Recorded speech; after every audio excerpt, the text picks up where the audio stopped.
Okay. Honorable members, are there any messages from the head of state? Any petitions? Reports of standing or select committee? Other reports and papers? Notices of questions? Honorable Tuchavi.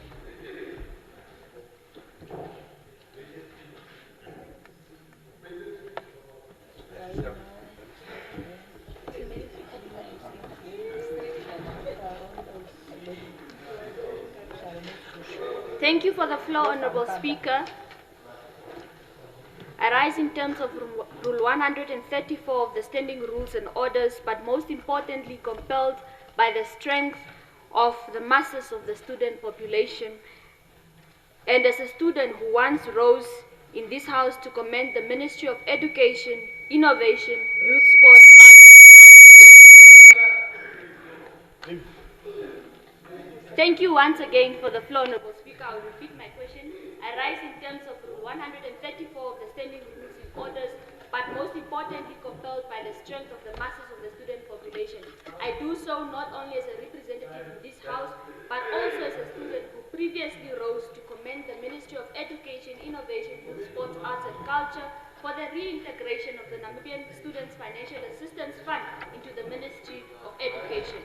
I therefore move that on the 11th of June 2026, Honorable Member. I shall ask the Honorable Minister, Honorable Sanet Steenkamp, that while the policy itself was widely well welcomed and remains a commendable intervention, I wish to inquire that on behalf of the student populace, how a fundamentally well-intended administrative decision has become a source of growing concern and frustration amongst the students. More specifically, what is causing the continued delay in the disbursement of non-tuition allowances despite the committed dates that were publicly communicated? And what concrete measures are being taken to ensure that the affected students receive the support due to them without any further delay? It has equally come to my attention that as a result of the reintegration of the Namibian Financial Students Fund into the ministry, NSFAF confronts significant human resource constraints. I therefore ask, Honorable Minister, what human and capacity efforts or measures has the ministry put in place to ensure that there is a balance between the needs of the consulting processes and the human capital to meet these expectations, which will ensure seamless and effective funds processing? We are listening, Honorable Minister. I so submit, Honorable Speaker. Yes, please table the questions, Honorable Member.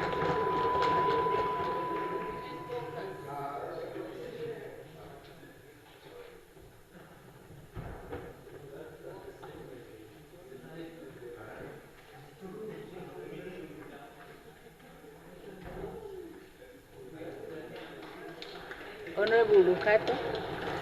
That's why if you continue like that, Parliament will not function. My relative Honorable Speaker, members of Parliament, leaders of all political parties, good day and thank you for the platform. Good day.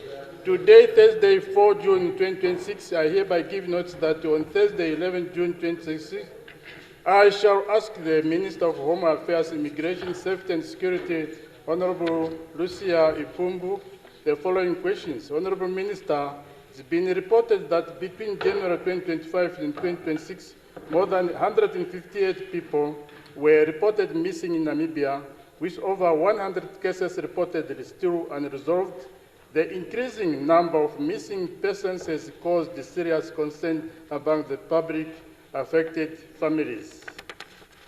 Therefore, my questions are as follows. Number one, what measures has the ministry, through the Namibian Police Force, NAMPOL, put in place to encourage members of the public to provide information that may assist in to locating missing persons and apprehending suspects? Number two, given the number of cases where deceased persons have been discovered under suspicious circumstances, including allegations of ritual-related crimes, why are the ministry not considered offering rewards for information leading to the arrest and the conviction of perpetrators. Number 3, a young man saw actually what progress has been made in investigation in this case. Has NAMPO utilized available technological resources to trace his cell phone activity, location, history, and the communications prior to his disappearance? Has the ministry identified and questioned the individual and the individuals who allegedly offered him employment and encouraged him to travel to Windhoek? The second, the last one, Honorable Speaker, to the Minister, why has the Ministry not considered establishing a reward system for information leading to the successful resolution of missing persons cases and the arrest of suspects involved in such crimes? The last one, Honorable Speaker, Honorable Minister, what additional resources and certified and support are being provided to NAMPO investigators handling missing persons cases to ensure that investigations are conducted through in a proper manner? I so submit, Honorable Speaker.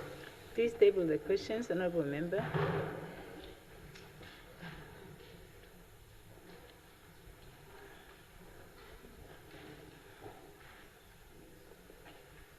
Honorable Likando.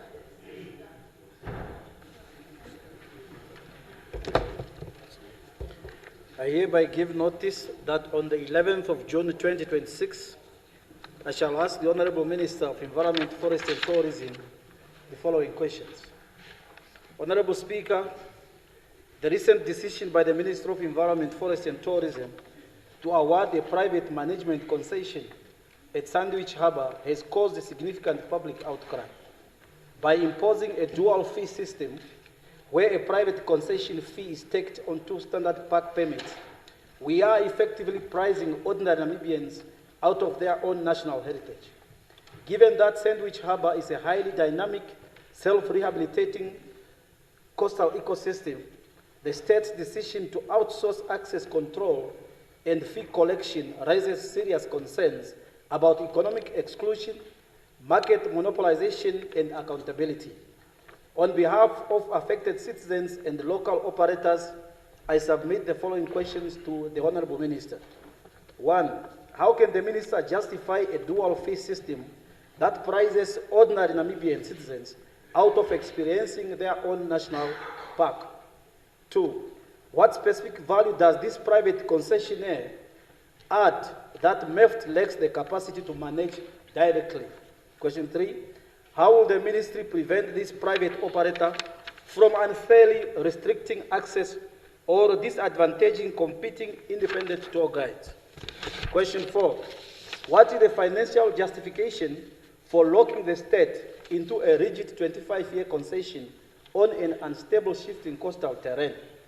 Question 5. What legally binding guarantees exist in this agreement to protect the jobs and livelihood of existing local, small-scale tour operators against aggressive corporate displacement? And lastly, what exact percentage of the newly introduced concession fund goes directly into the state's environmental conservation fund versus the profit margins of the private entity? Honorable Speaker, before I submit, since the Minister is here, I would like to humbly request the Minister to come with the ministerial statement on this issue because it has been ongoing for a long time. I so submit. Yes, okay. Honorable Member, table the questions. So now we will record only the questions because I don't know, that maybe will be an agreement with the Minister. It's with the agreement with the Minister. Huh? Huh? You still have time. Okay, but it's not on there. That is a question paper. Honorable Kanyemba.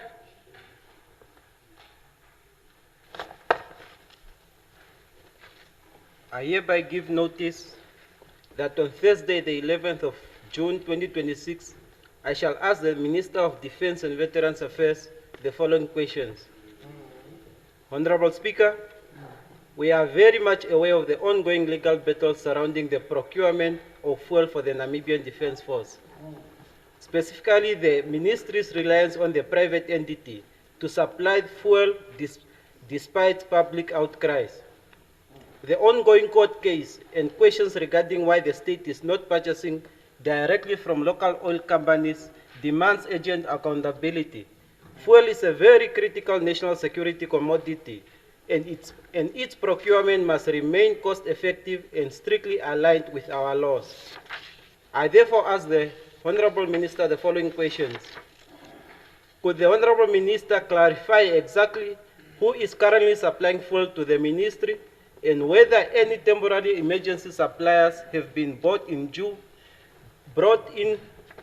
to ongoing legal disputes? Question 2, who currently owns and manages the physical fuel storages, tanks, and refueling facilities located at various military bases across the country? Is it the ministry itself or a private company?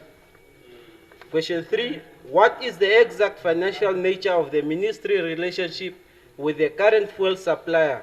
Are we operating on a credit facility, or is it the ministry required to make advance payments, prepaid payments for fuel deliveries? I so submit. Yes, please table the questions.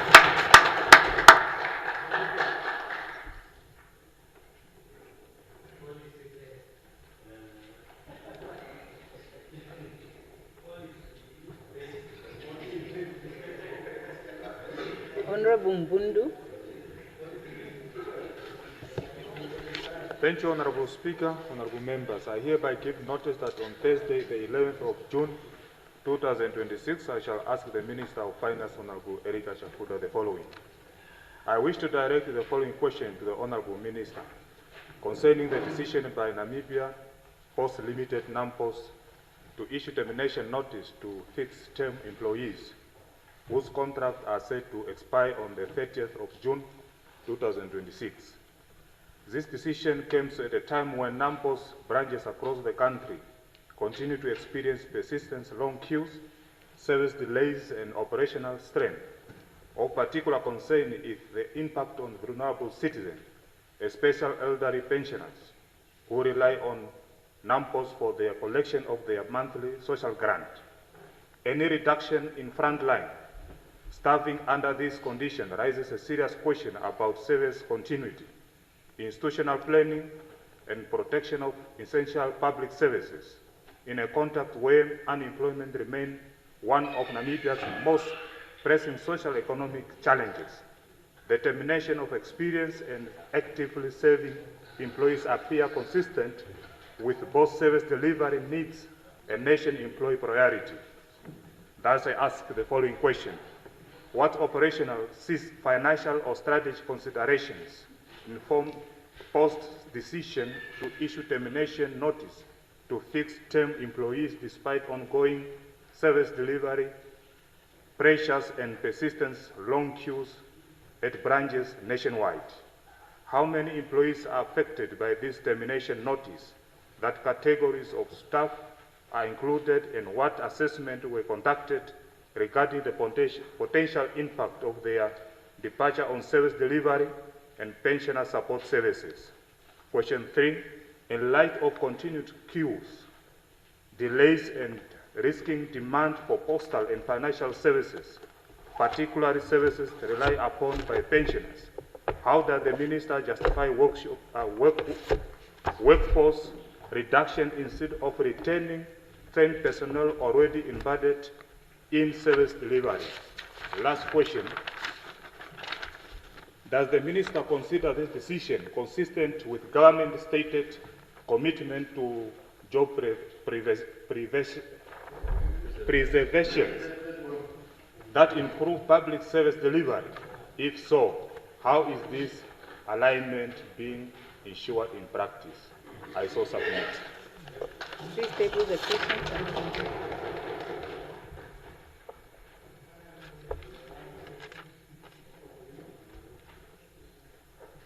Yes, Honorable Mouton.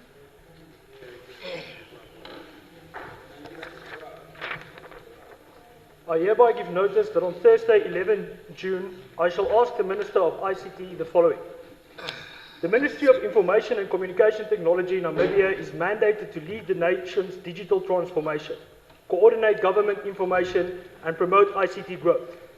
Its core purpose is to act as a catalyst for an informed, inclusive, and technologically advanced Namibia, ensuring accessible, reliable ICT services. The Ministry of ICT recently held an ICT summit in the Oshana region and hosted a fundraising gala under the theme Digital Pathways to Reduce Unemployment and Eradicate Poverty. This gala secured pledges of 842,500 Namibian dollars. The Ministry has become exceptionally efficient in hosting dinners, red carpet events, and making bold statements on digital transformation without tangible action. We need to assess our return on investment on these glamorous events, considering fundraising is not part of the mandate of the Ministry. I asked the Honourable Minister the following questions. Considering we were only able to raise 842,500, what was the total cost of the event? I request the following breakdown. Total cost of gala dinner, including sponsorship. Total cost of S&Ts or DSA for all stakeholders and the Minister for the duration of the summit. Yes. Total cost of the summit. If the cost to the taxpayer exceeds the money raised, how is this a good return on investment? And how will this money raised practically reduce poverty and unemployment? Thank you.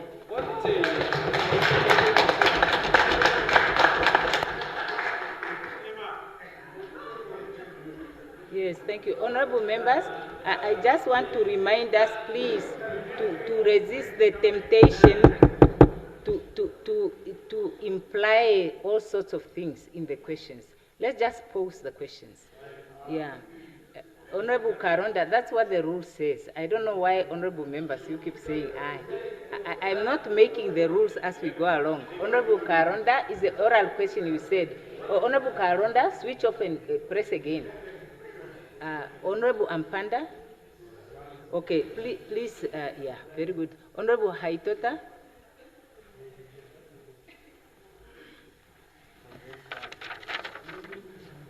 Thank you, Honorable Speaker. I hereby give notice that on Thursday, 11th of June 2026, I shall ask the following. Namibia currently ranks as having one of the highest Can rates you of increase open... your voice, please? I'm struggling to hear you. Okay.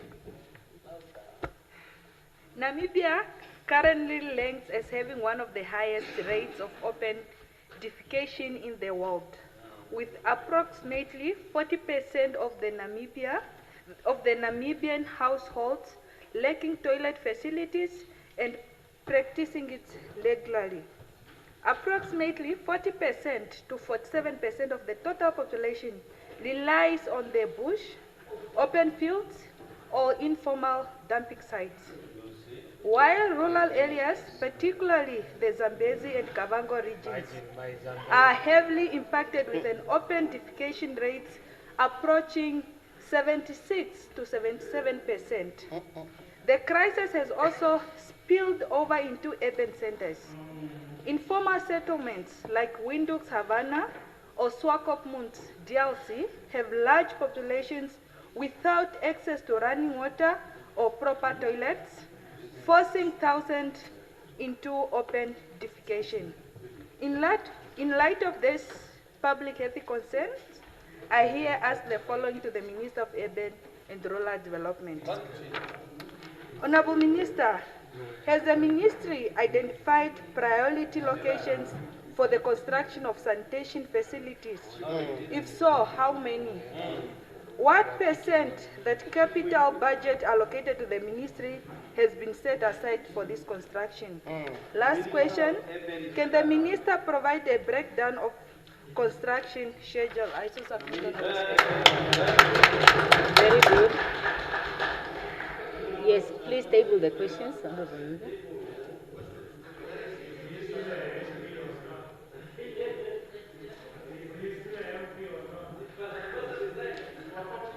Yes. So I'm making use of the leftover time from some of the honorable members' questions that were brief. So I now have the opportunity to give the floor to Honorable Lizazi.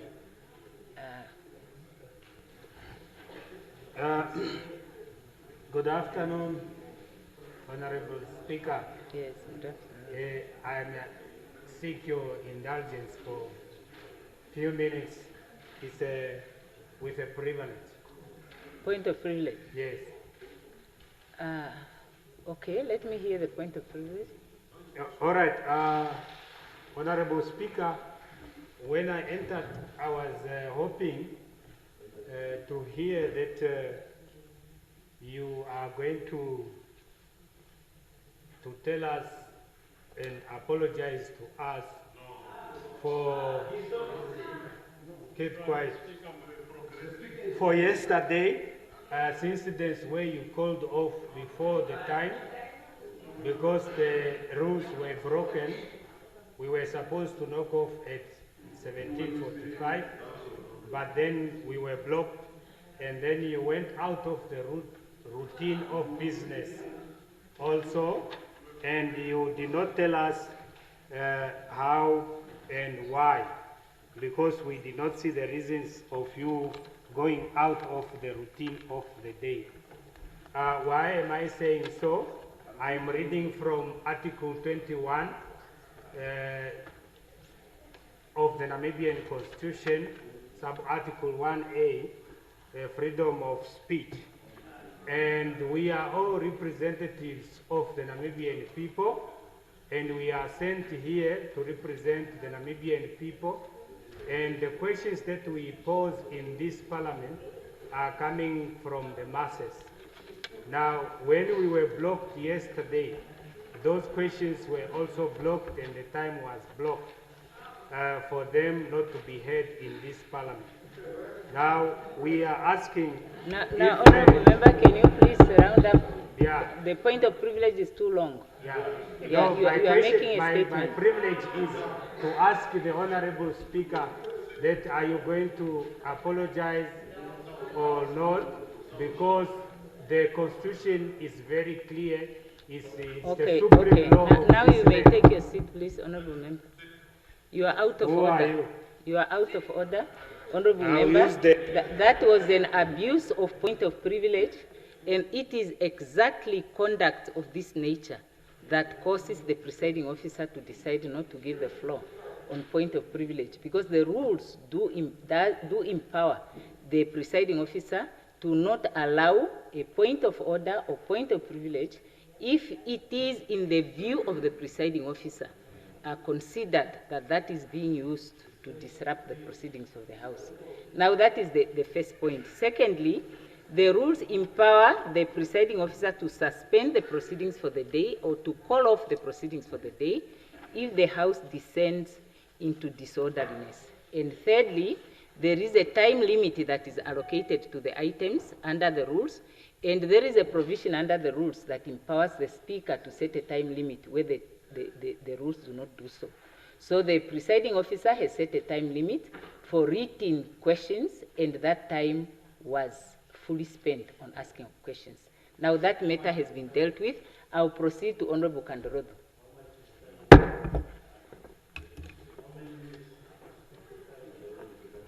Honorable Kandorodo? Oral question. Oh, okay. Now, if it is an oral question, Honorable Kandorodo, press, put off and press again, because we will start with Honorable Karonda. He was the first one to ask for oral. Or he was just checking to see whether I will give him the result.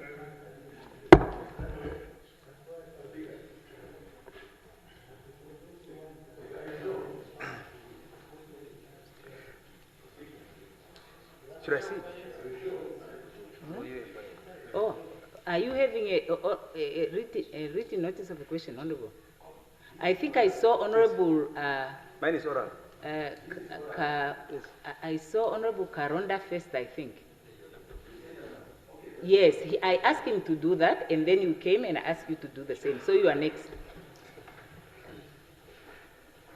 Thank you very much, Comrade Speaker. One quick question to, I think, the Honorable Minister of Finance. Old age pension grant recipients have their grants cancelled on account of a change in how the payments are being made. We are told that those whose grants were cancelled were initially registered manually, and now there's a computerized system, and as a result, a sizable number of these recipients did not receive their money and can also not, therefore, pay for anything, or any of the expenses. Is the Honorable Minister aware of this?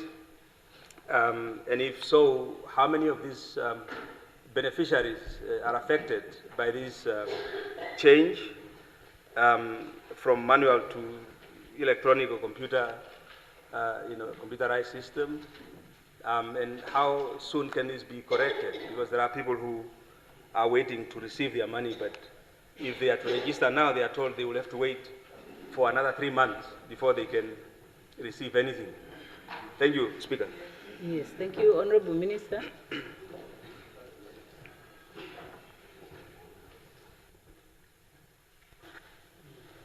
Thank you very much, Honorable Speaker, Honorable Members. I rise to respond to Honorable Karonda's question, clarification.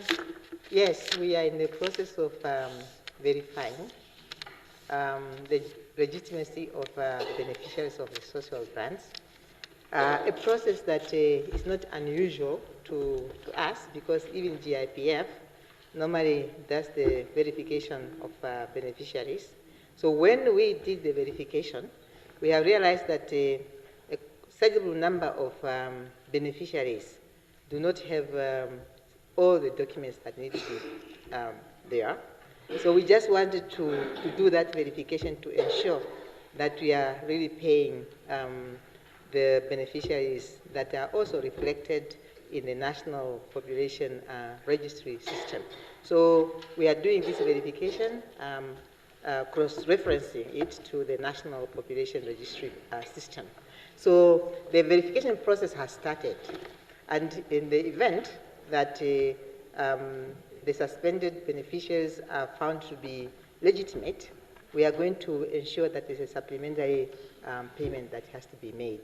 It's on that basis that we have also sent out a statement yesterday, and today, again, the regional councils and other authorities are also informing the beneficiaries to be patient. They are being verified at the regional offices, councillors' offices, so that then we have a number that we can all say is a legitimate number of beneficiaries. So those ones who are entitled and they were suspended just maybe because there were some few hiccups, they will get their money, and they will not wait until July to get their money. But those ones will be found not to have all the documents that are required for one to benefit from these grants. Those ones will be told, we have stopped here, and you will no longer get any funds from here. I so submit, Speaker. Thank you very much. Thank you. Honorable Karon. Honorable Ampanda. Yeah, thank you very much, Speaker. I have an urgent oral to the Minister responsible for oil, Minister Chitumbe Chance, and I hope, Minister, you follow methodically, because it's a very serious issue. One, the supply of fuel in our country is regulated in terms of the Petroleum Products and Energy Act. Now, in terms of that act, regulations have been passed to deal with specifically petroleum products. Now, Regulation 14.1e says that one of the conditions for the wholesale license is that all the relevant import and export of wholesale sale should be obtained prior the supply of fuel to Namibia. Now, so it basically means that you must have a license as a wholesale license. And once you have that wholesale license, all the necessary permit, before you could even import fuel into Namibia, you must have received all the necessary approvals. On the 8th of May, Minister, you have published the list of Namibians in the government gazette. You have published, you are not aware, there's your signature here. The government gazette, gazette number 8916. You actually published the list of the licensed oil companies or traders specified in Annexure 1. All of them. So in other words, everybody who has an oil license in Namibia is known, and you have published it. We thank you very much. We now know who has licenses in our country. Then on the 21st of May, you wrote a letter to the Namibia Oil Industry Association. You are simply saying that government has made an arrangement that Vitol will be the sole supplier and have a full mandate to supply Namibia's petroleum product requirement. Vitol SA Pty Ltd.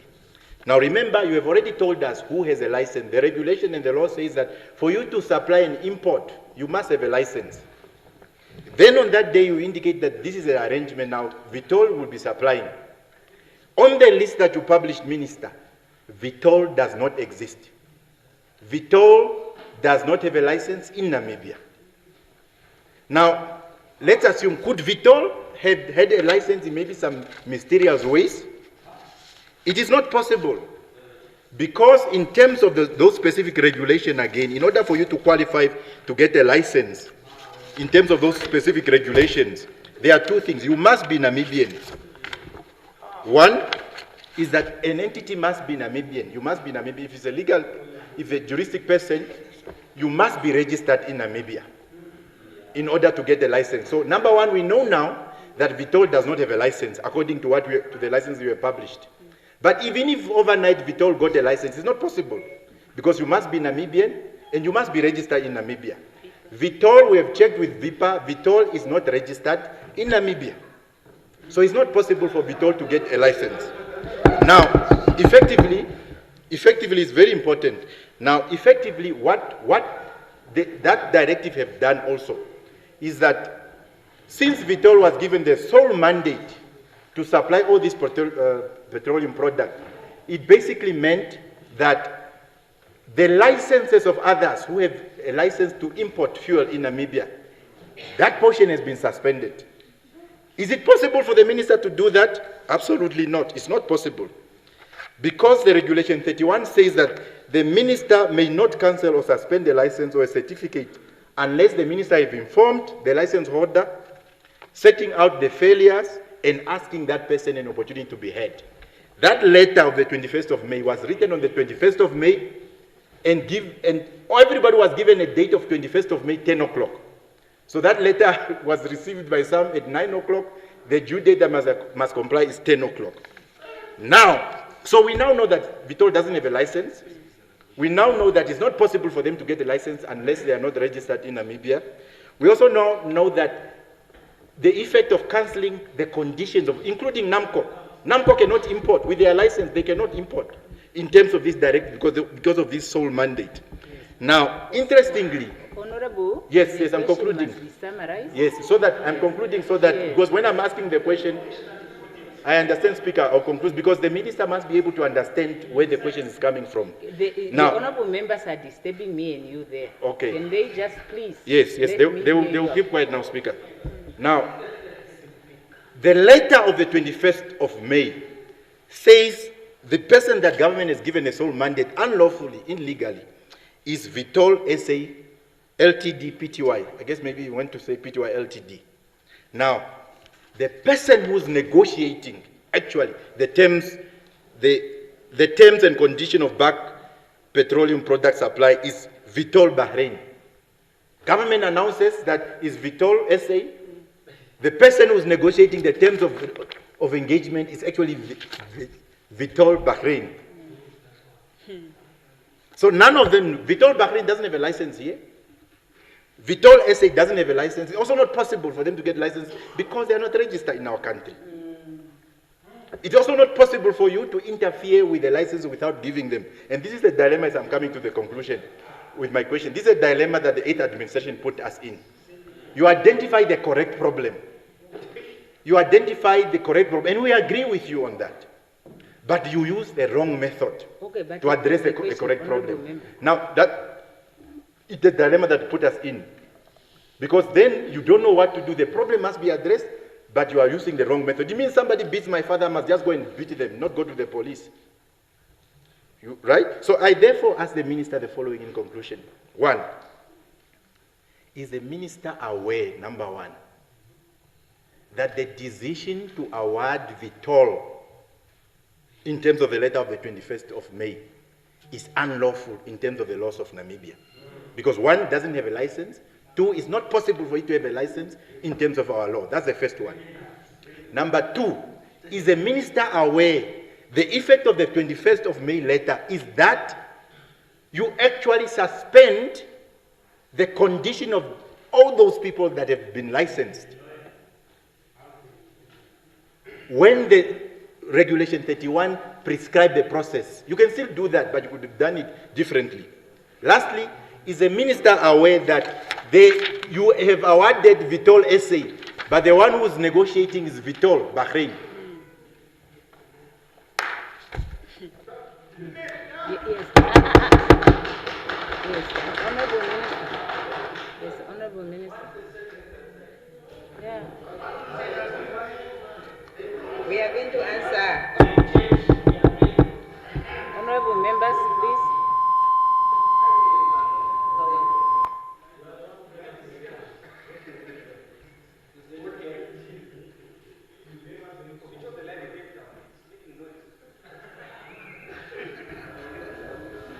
Thank you very much. Thank you very much, Honorable Speaker. And thank you very much, Honorable Ampanda, for the question to give me an opportunity to clarify.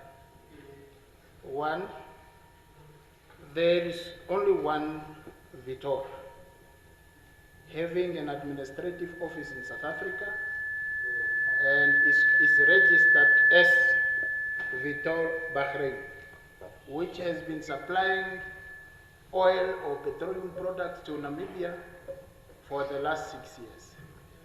Now, Vitor is an international supplier that supply the industry for either spot buying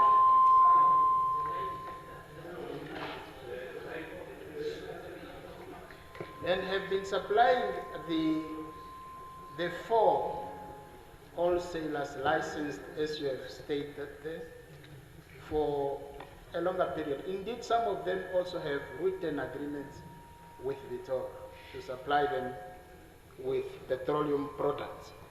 And those licenses are still valid. I mean, the agreements are still valid. Thank you. Yeah, those who have agreements with Vitor. Now, for Vitor to supply petroleum products to the Namibian market, they don't need the minister to license them, because the minister licenses institutions, wholesalers and retailers who retail or who do business with petroleum products within the Republic of Namibia, within the boundaries of the Republic of Namibia. Whether they import or they want to export, that's what the minister licenses. But where they take the products from, like in the case of Vitor, because Vitor is not supplying within Namibia. Vitor is evacuating the petroleum products from the source towards the ports of Walvis Bay, from where the others would take the products from those who are licensed as usual. It is not a new arrangement for Vitor, or it's not new in the industry of petroleum products or to supply to Namibia.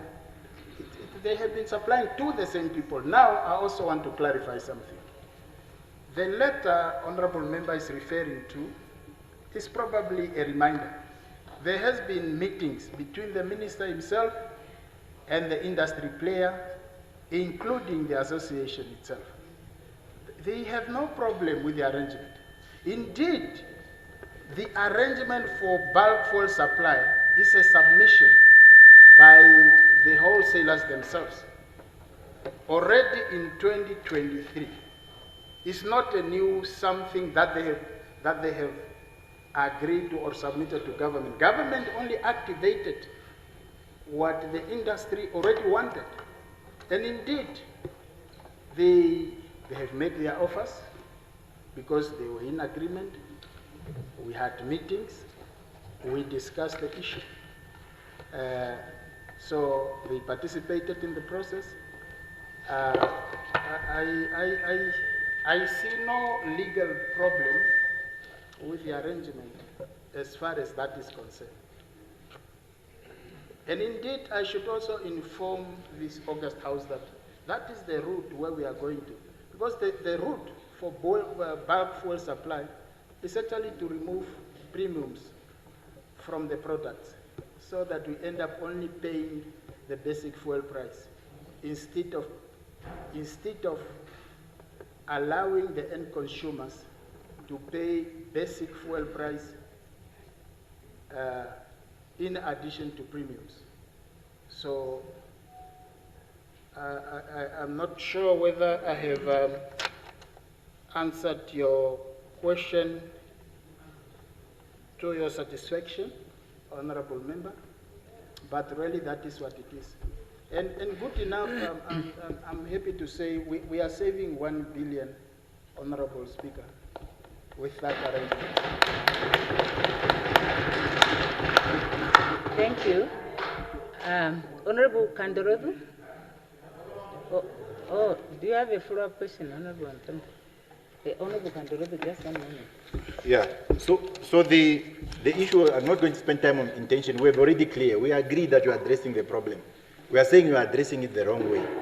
Now, what I want you to, just to clarify, since we are missing each other, is that the regulation, the law of the day, says all relevant import and export and wholesale sale of fuel approvals and permits as required under the Act or any other applicable law shall be obtained prior to any import into, export from, and wholesale fuel in Namibia.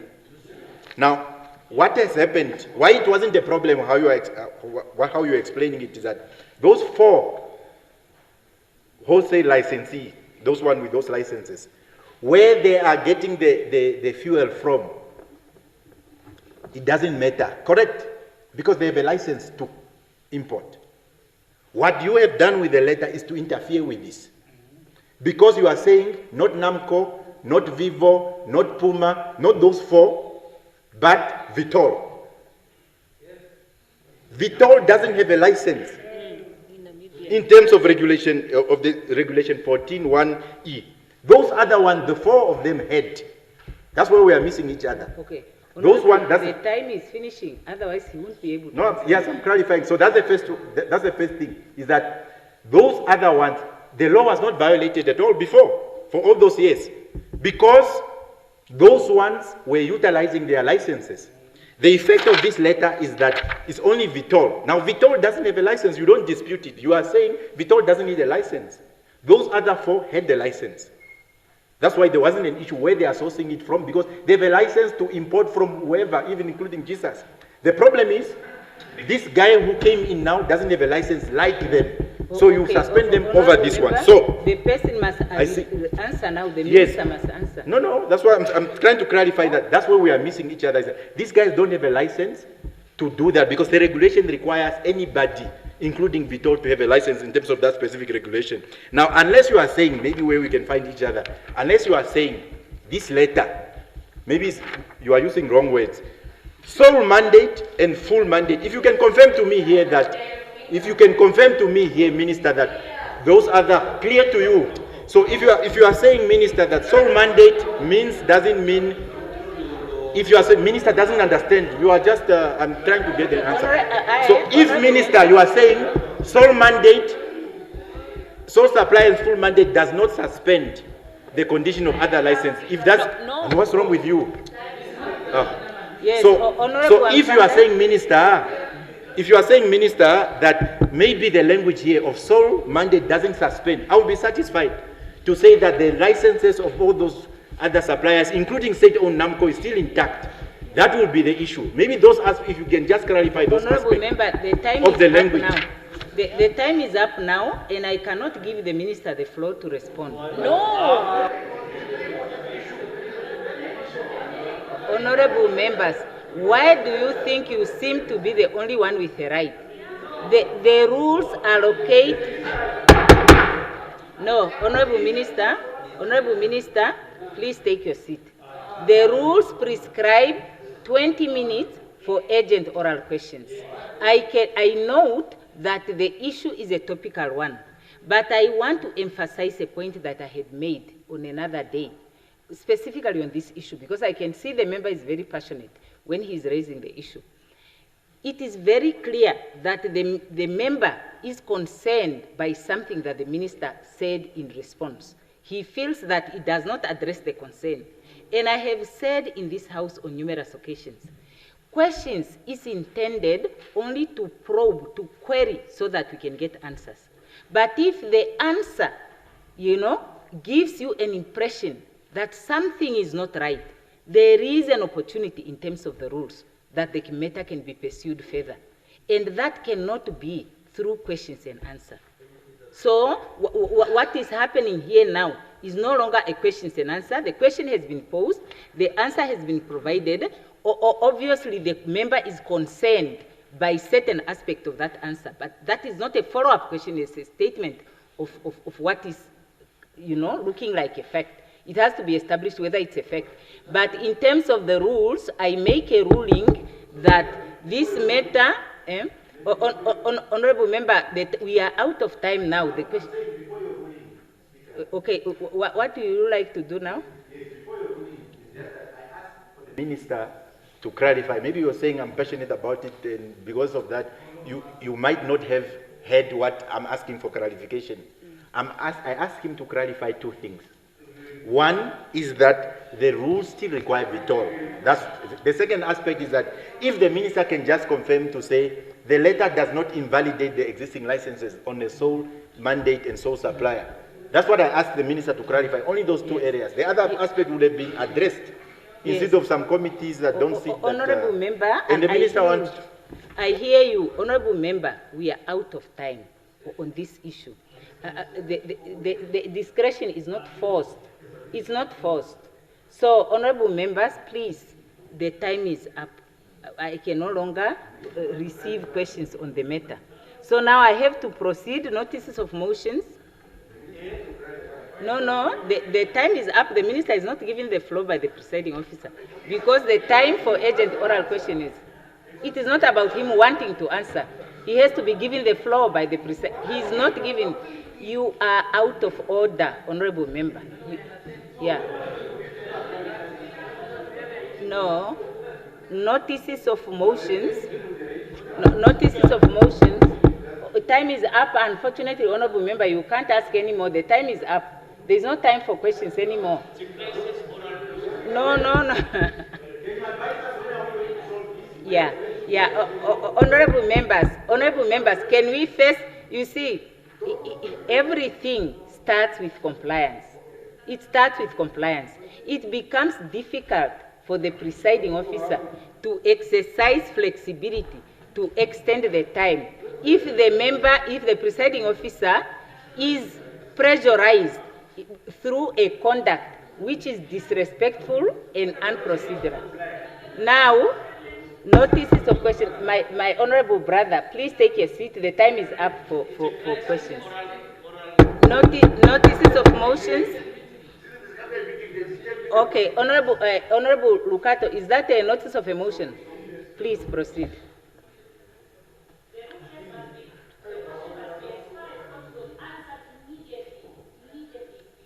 Within 20 minutes. You are out of order, Honorable Member. You are out of order. No, you are out of order. Honorable Member, not this way. I can't answer you this way. You sitting down and just firing questions. Okay, honorable members, can we pursue it another time? Not now. You are now sitting down. You are engaging me. I don't want to shut you down. Honorable member, I don't want to shut you down. I don't want to suffocate the questions. I'm just saying, hear me out now. I'm saying the question time is over, and we are now with the notices of motions. Let's try to see where we can give each other clarity. Yeah. Yeah. No, now you are not in order now, honorable member. No, honorable member, can you please just let the honorable first to move a notice of motion? Yeah. No, because honorable member, we have exceeded the time. Yeah, we are behind time, and the honorable members should please assist me. Honorable Lucato is on the floor. And please, he may continue with his notice of motion. Honorable Speaker, members of Parliament, today, Thursday, 4 June 2026, I hereby give notice that on Wednesday, 10 June 2026, I shall move that this August House discuss and agree the motion on the safety and the security of members of the legislative state organ. I so move, Honorable Speaker. Yes, the honorable member may table the notice, please, because I'm being disturbed here. I didn't hear what the member is saying.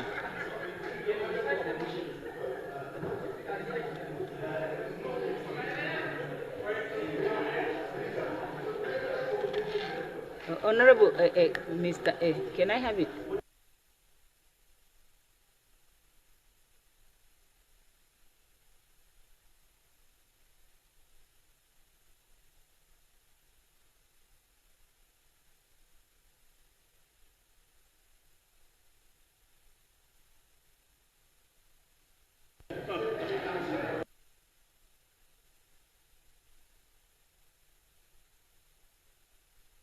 Honorable Haikola, on a notice of a motion?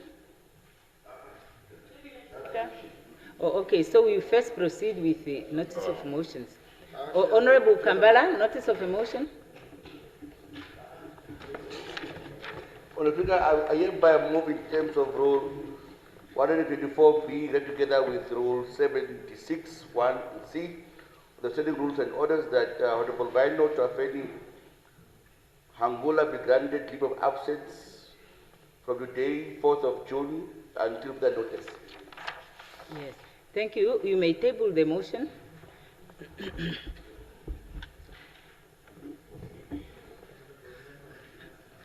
Yes.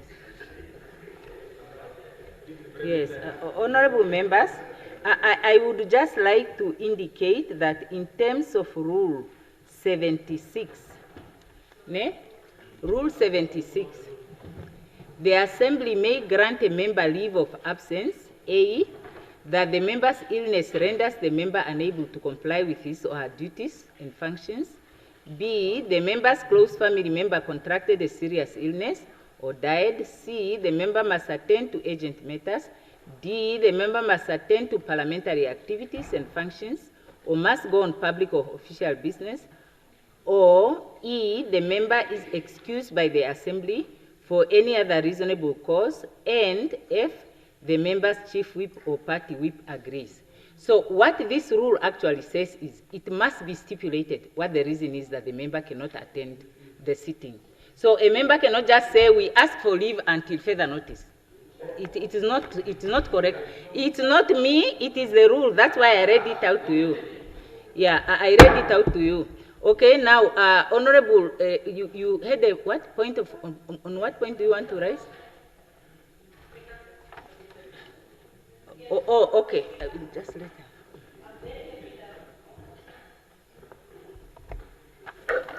Honorable Speaker, I'm very happy that we are following the rules as you have stated or referred us to Rule 76.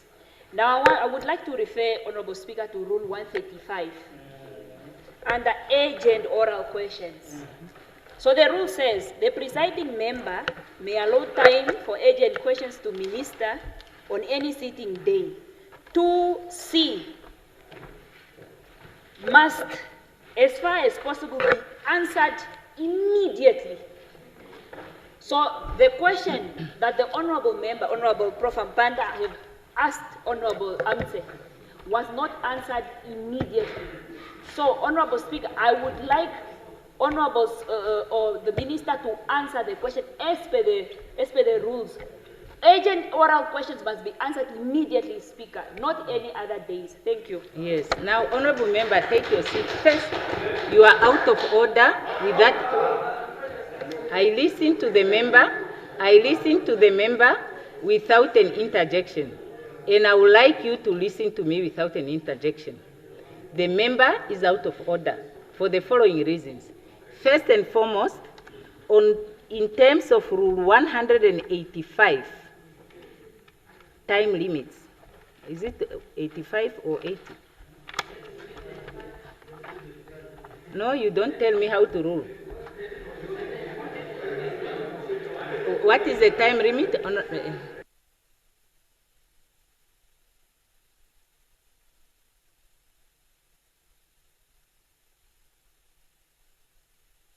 In terms of time limits, 185, the Rule 85, there is a time limit of 20 minutes given for urgent oral questions. So that provision which the Honourable Member referred to, that the urgent oral question which may, not must, may be allowed by the presiding officer, those questions are to be asked and answered within a maximum time of 20 minutes. So the presiding officer exercised discretion to allow an urgent oral question, allowed the member to answer the question, allowed the asking member to ask a follow-up question, and as that process was unfolding, the time lapsed. Yeah. So, honorable members, I am not going to continue with further. Honorable Theophilus, you now have the floor with a notice of a motion. Thank you very much, Honorable Speaker. I hereby give notice that on 16 June 2026, I shall table the Data Protection Bill. I so move, Honorable Speaker. Please table the motion.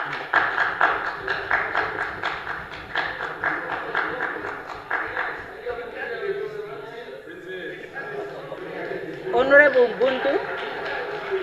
Honorable Mbundu.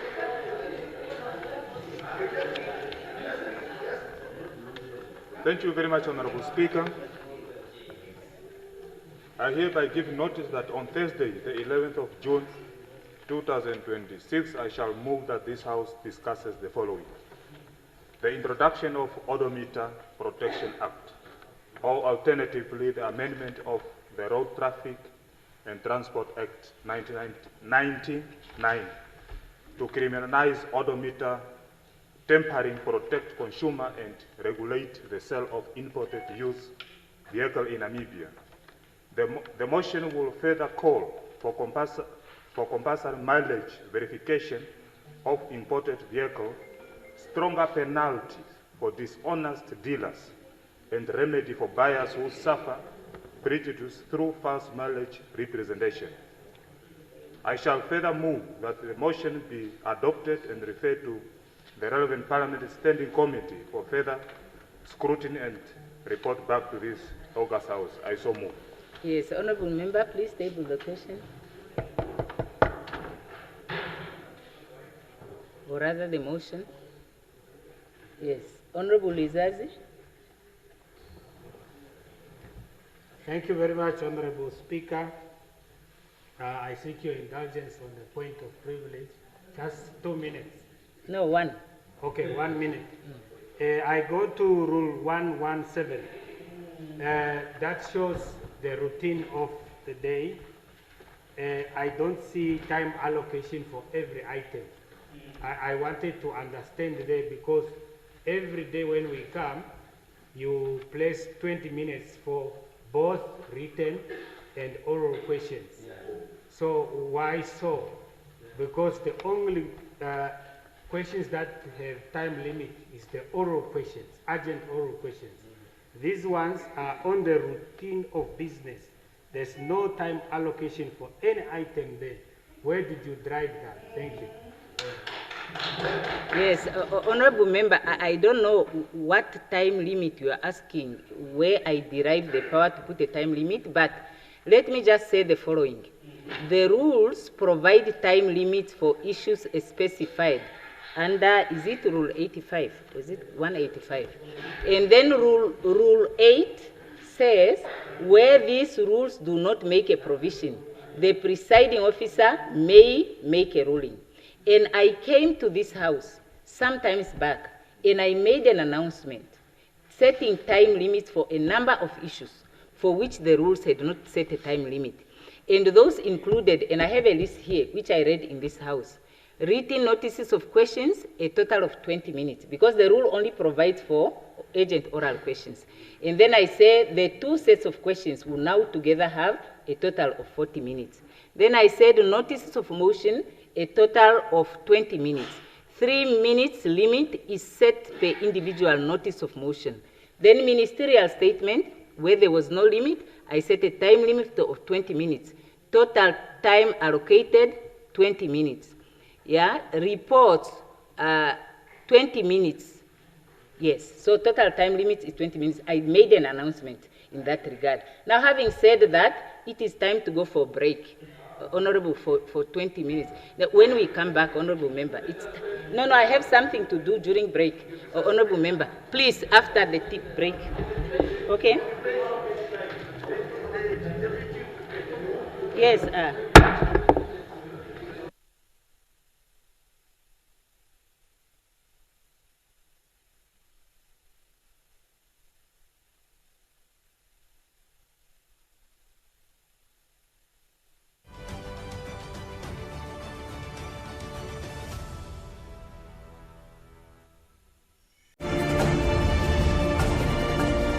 This is NBC One. It's ours. From the river god in the Zambezi River to 70s and 80s music in East Africa and a look at the melting pot of culture in the island of Zanzibar, we take you on an intriguing journey. Join us on Faces of Africa. It's coming to you on NBC One on Saturdays at 18:30 with a repeat on Sundays at 15:30. NBC, your home channel.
From the river god in the Zambezi River to 70s and 80s music in East Africa and a look at the melting pot of culture in the island of Zanzibar, we take you on an intriguing journey. Join us on Faces of Africa. It's coming to you on NBC One on Saturdays at 18:30.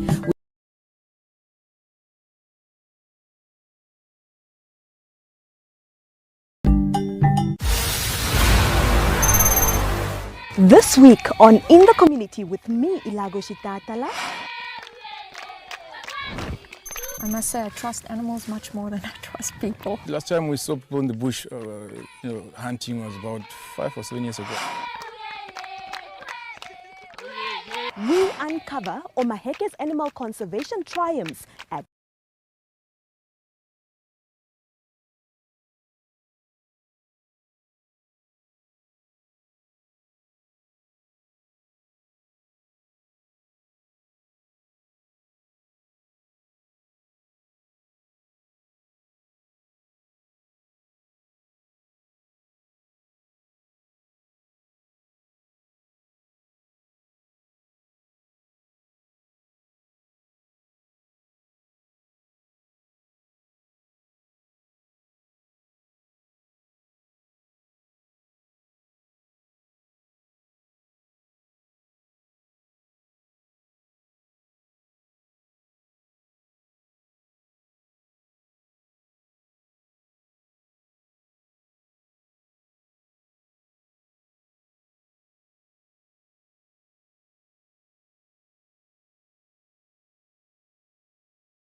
May we please take our seats?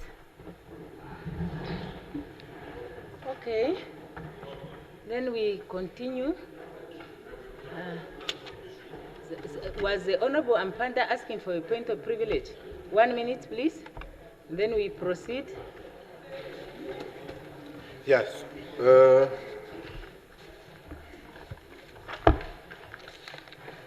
Speaker, you are a wonderful person. You are not a bad person. And these members here are also not bad people. They've been elected, and some of them had to establish political parties, a very difficult thing to do. So this parliament is a parliament that is almost at half. The majority party has 53%, and somebody else has 47%. So it says we need one another. So one thing that is not working in my 1 minute that you have given me is that it seems when we say let's find a platform or some way, that conversation is always not complete. So we need to find a way where that conversation can actually complete. And I'm not convinced that it's standing rules. Standing rules, since we came for 2 years, it has never finished in agenda point because it's another conference that is there. So I think we will all agree that we are a parliament of a consensus. Consensus is not meant to oppress anyone. The majority is known as the majority. It will always be a majority until the next election. But consensus, it is important, and all of us need to find a way. I'm not dictating anything to anyone, but we need to certainly find a way for something. Definitely got to give, and all of us are required to do that. I'm just appealing that Chief Whip Forum, standing rules, I'm not convinced that it will assist us. And I know all these members of parliament, the stories of the order paper, questions, I have confidence that this parliament can find a solution. But this back and forth, who's right and wrong, always will not assist us. That's just my appeal. Very good. Speaker. Very good, thank you. Let me assist by just saying this. I think it will all depend on what the issue is. If we have a specific issue, we can cite that issue. And then depending on the nature of the issue, we can agree what platform to use. I'm happy that you referred to the challenges that we face with the Standing Rules Committee. It is very big, and it is difficult to get everybody to participate and also go through the whole agenda. And that's why we have struggled. And I hope as we go along, we will try to find a solution that can be a combination of managing our deliberations better, because if you see the Parliament of India, there are many, but they all manage to say what they have to say. But there are also other mechanisms that we can look at to structure our structures properly so that we can make meaningful input. That's one. That's now on the generalities. But today when I made a comment, it was with regards to a specific issue, which was the issue of Vitol. Now, if we have an issue of an executive nature, one platform could be to meet with the Prime Minister's office and the relevant ministers concerned to discuss specific issues, specific party leaders or members of parties as delegated by those members. When I was Prime Minister, there were instances where members came to see me. I see you meeting the President. There is also the platform of the Chief Whips, depending on what the issue is. But if there is a specific issue, I'm open for people to ask for ideas, and I can make a suggestion. It's up to the members to decide whether to agree or not to agree. But I just want to agree, besides the issue of, yes, we have the numbers, whether you have 51% or 97%, more, as long as you have more than one stakeholder, it is always in the interest of the country to hear all the views that are out there. Because even in cabinet, even in SWAPO, even in your parties, I'm sure you debate issues.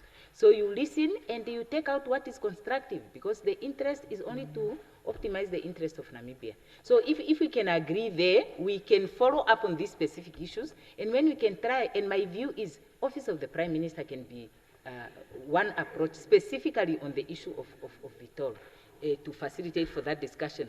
Any other issue, we can hear what the issue is, and then we can agree on how we proceed with it.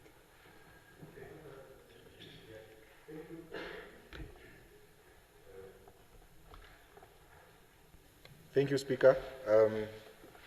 Maybe for I hear you, Speaker. Perhaps we should commit to a formal meeting, because we have tried those chief whip meetings, and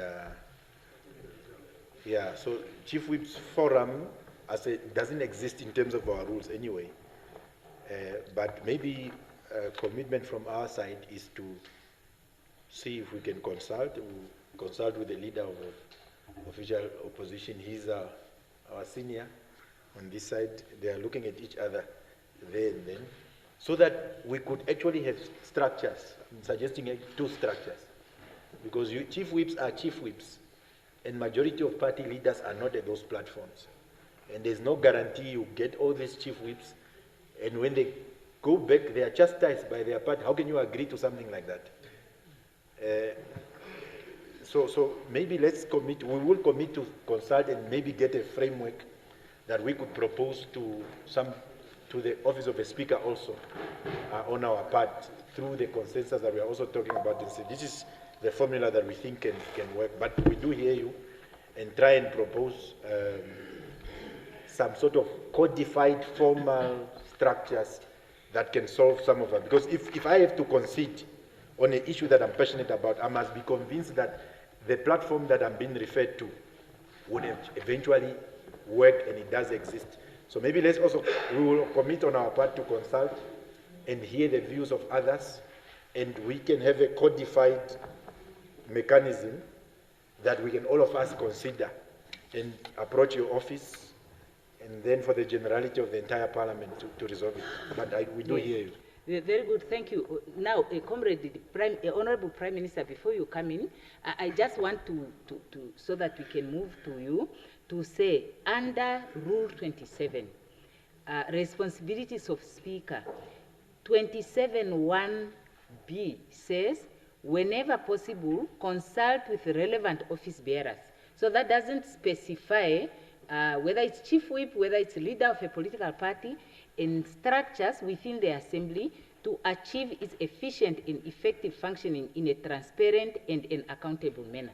Now, that consultation can never override what is provided for under the rules. If the rules say exceeding of a time limit has to be agreed upon at the chief whip's platform, you cannot do it with speaker. Even if you consult with speaker, you must go back to the chief whip in order to formalize it, because it's only if it goes through the chief whips that it can be endorsed. The second one, and most important, is the rules reign supreme. And if the rules say you take decisions either by consensus or by vote, it means even if you meet with the Prime Minister and the Speaker and you agree, and we come to this House and one member on either side of the House does not agree, and when the Speaker asks a question, is there any objection? Somebody say there is objection. The Speaker cannot say we agreed at another platform. So that's the only thing that we need. But what is important is when we consult, we are less likely to disagree. When we consult, we are likely to understand each other. And even when we disagree, we will not be disagreeable. So it is a good thing to discuss. It's a good thing to build consensus. Now, having said that, Right Honourable Prime Minister, you have the floor.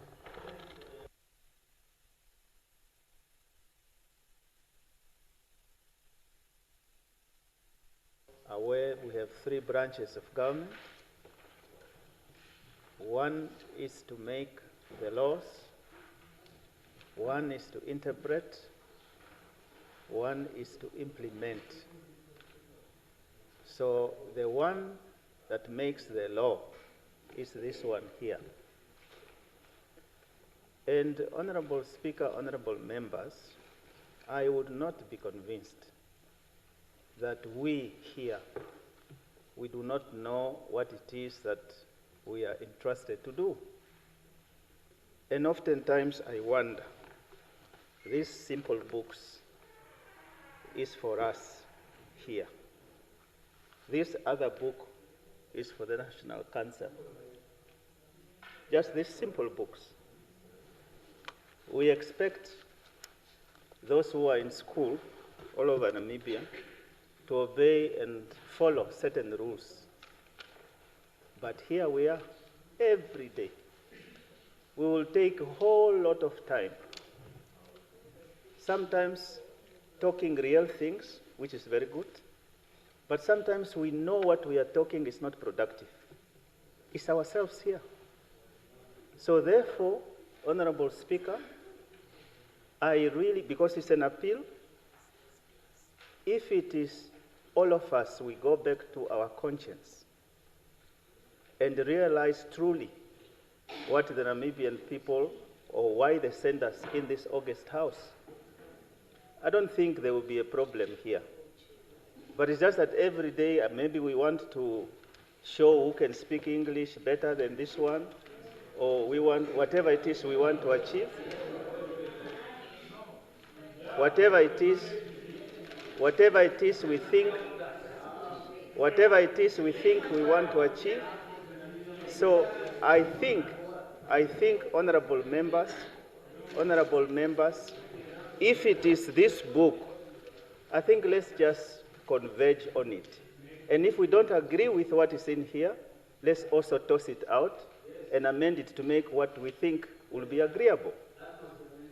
Because if we continue on this, we can talk, we can say, let's meet. I have seen very good, even when we meet the chief whip, there was a time we met. And when we met, the discussion was super. Yes, the discussion was very good. Implementation, completely the opposite. So since we come in every day to pray, I just hope that this prayer that we made today will be more implemented. Thank you.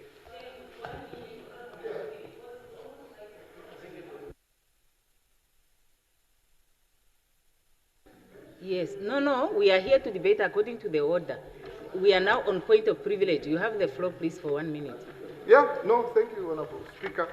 I just wanted to add my voice that Why are they setting time for it? Do not set time. Honorable, leave the member to speak, please.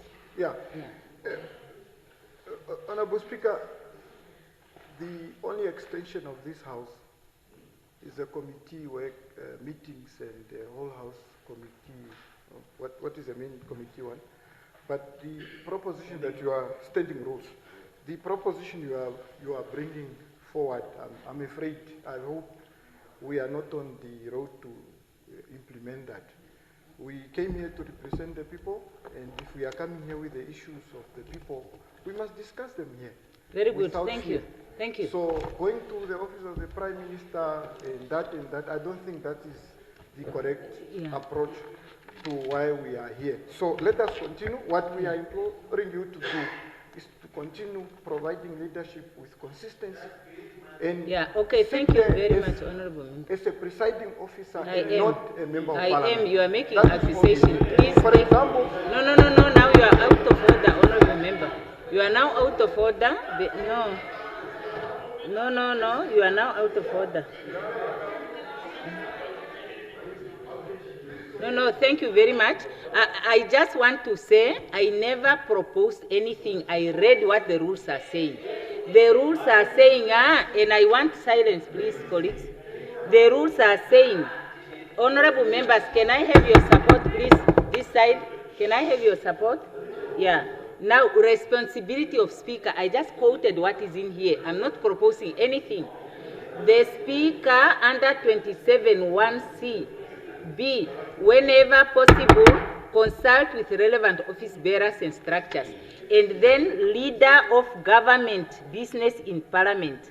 The Prime Minister is the leader of government business in Parliament.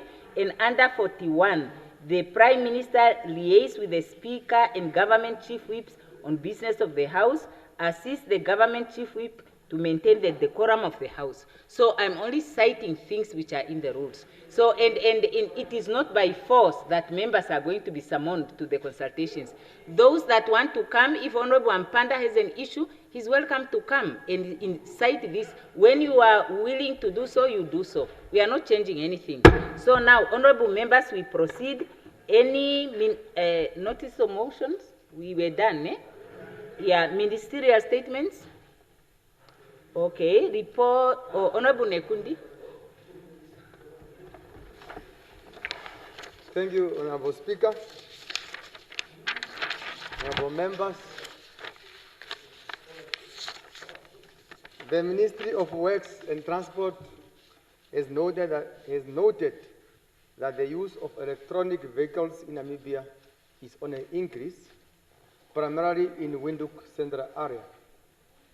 The ministry, through the its engineering division, has installed an electronic vehicle charging station at its headquarters in Windhoek. This initiative was developed and designed by the ministry's in-house engineers and is aimed to serve as a study case that will inform the possible future EV network charging stations deployment nationwide. As a custodian of government immovable properties, the ministry is suitably positioned to develop an extensive charging stations network nationwide, with a view of catering for a future electric vehicle government fleet and possibly the public at large. Therefore, the government employees, including the members of parliament, who wish to charge their electronic vehicles at this station are requested to register at the Office of the Director, Capital Project Management, Office 104, first floor, at the Ministry of Works and Transport headquarters for utilization. For further information, please kindly contact the Executive Director. Thank you very much, Mr. Speaker.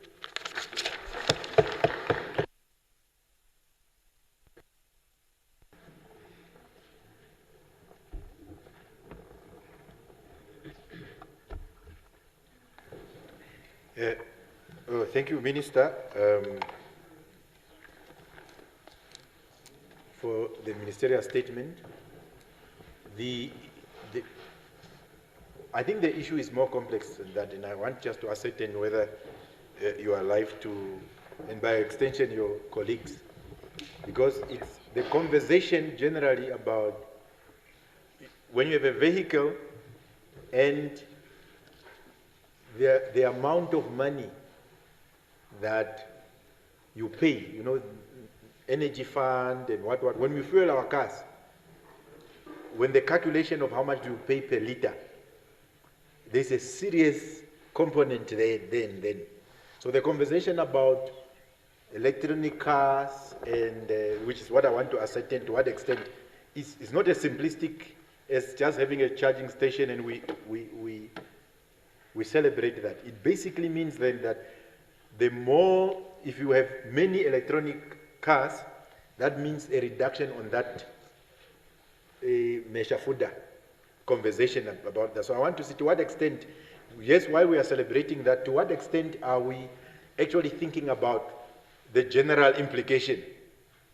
You know, the general implication of what it is. Almost the conversation that many Namibians are having about polygamy, the Minister of Justice is afraid to bring. What would be the conversation? What would be the impact of a decision like that to a society? What would be the impact of electricity and electronic cars? Is there a conversation between yourself and other portfolio ministers? Because it's not a simplistic thing. We celebrate that. The city of Windhoek also have a charging station. But the broader implication, it is financial, it has regulatory framework, or anybody can just come and charge. Because change is important, but it's also very complex. So to what extent are you engaging this subject matter with the Minister of Energy and the Minister of Finance on this issue? Okay, Honorable Haikola.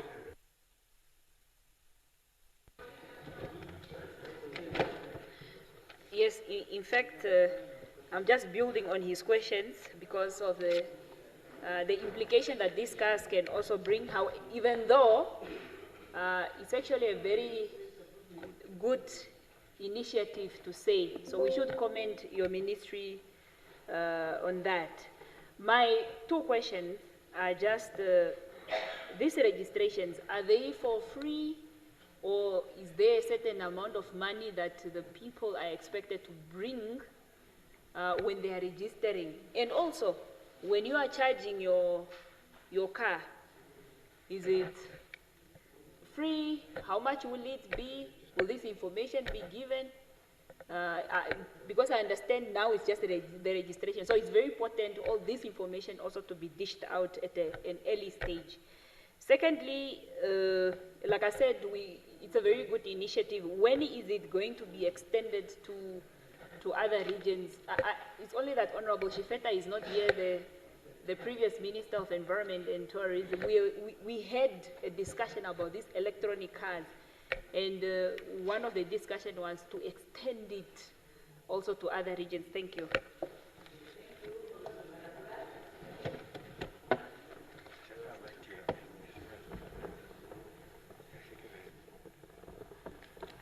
Thank you so much, Honorable Speaker.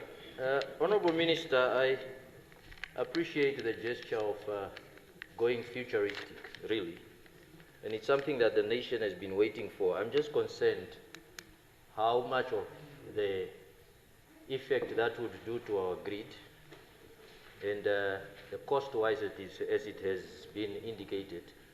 I'm stating so because of the price of electricity, the escalation of it as it stands already.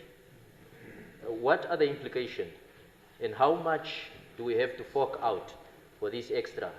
What are the numbers? How many people are we expecting to cater? Is this a pilot project? Are we planning to go somewhere with this? And what will it cost for those that are going to apply? And what are the requirements? What are they expected to bring with when they are coming to apply?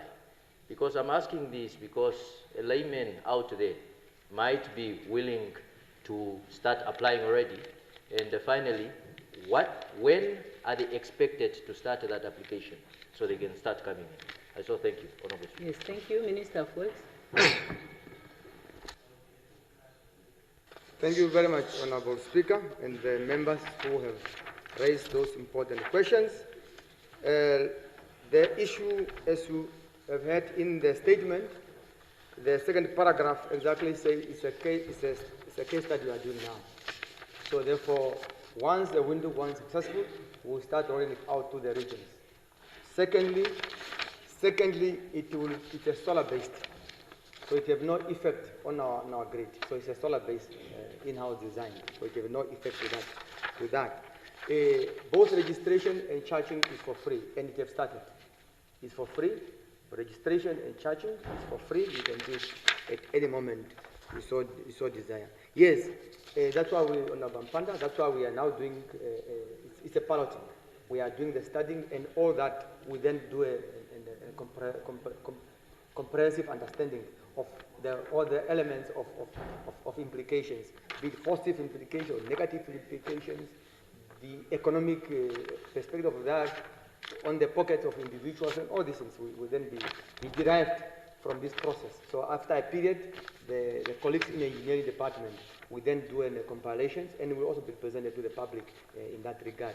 Above all, is that to appreciate that sometimes you cannot stop certain processes. So things are moving fast. Electronic vehicles are real. They are coming in the markets. They are unstoppable. They are coming in, and as we speak, quite a number of electronic vehicles are already in Namibia. So, but to the extent that will, depending on the study or the findings, the ministry concerns, the finance and mines, so will also be consulted, and also to how to really, if it's going to be now, be more broader, how that have implications on the revenue streams, because the revenue stream from the current levies, it have an impact on the road safety, on the road constructions, maintenance of roads, and many others.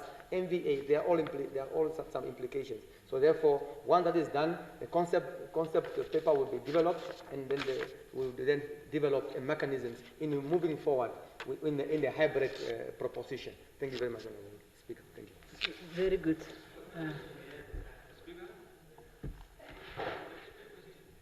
Yes, last one, please. Because now.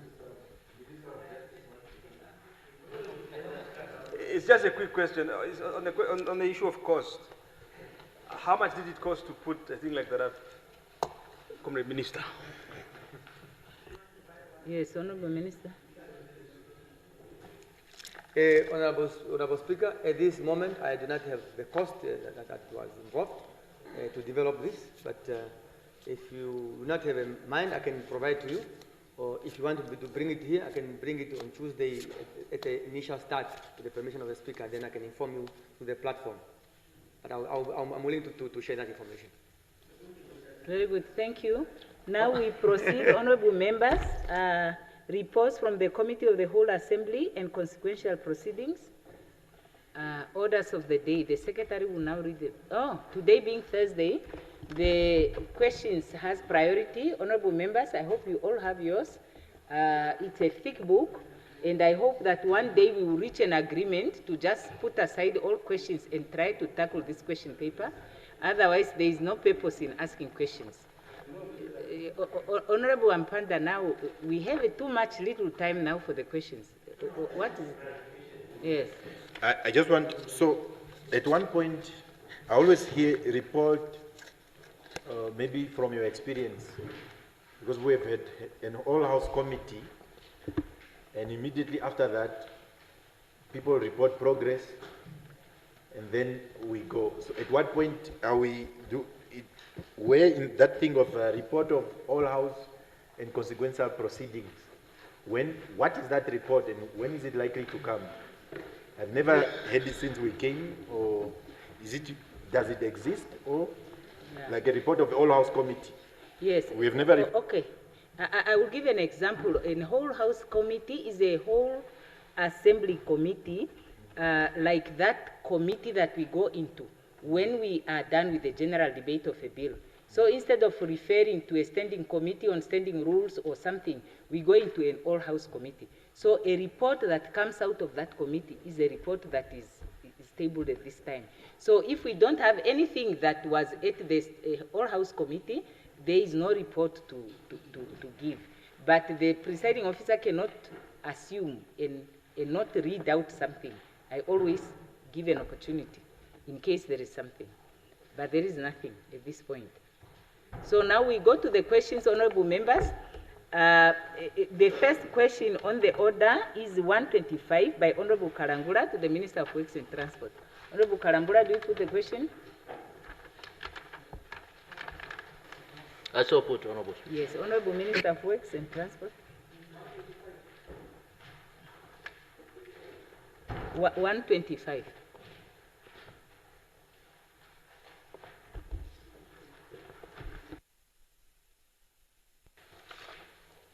Thank you, Honorable Speaker, Honorable Member.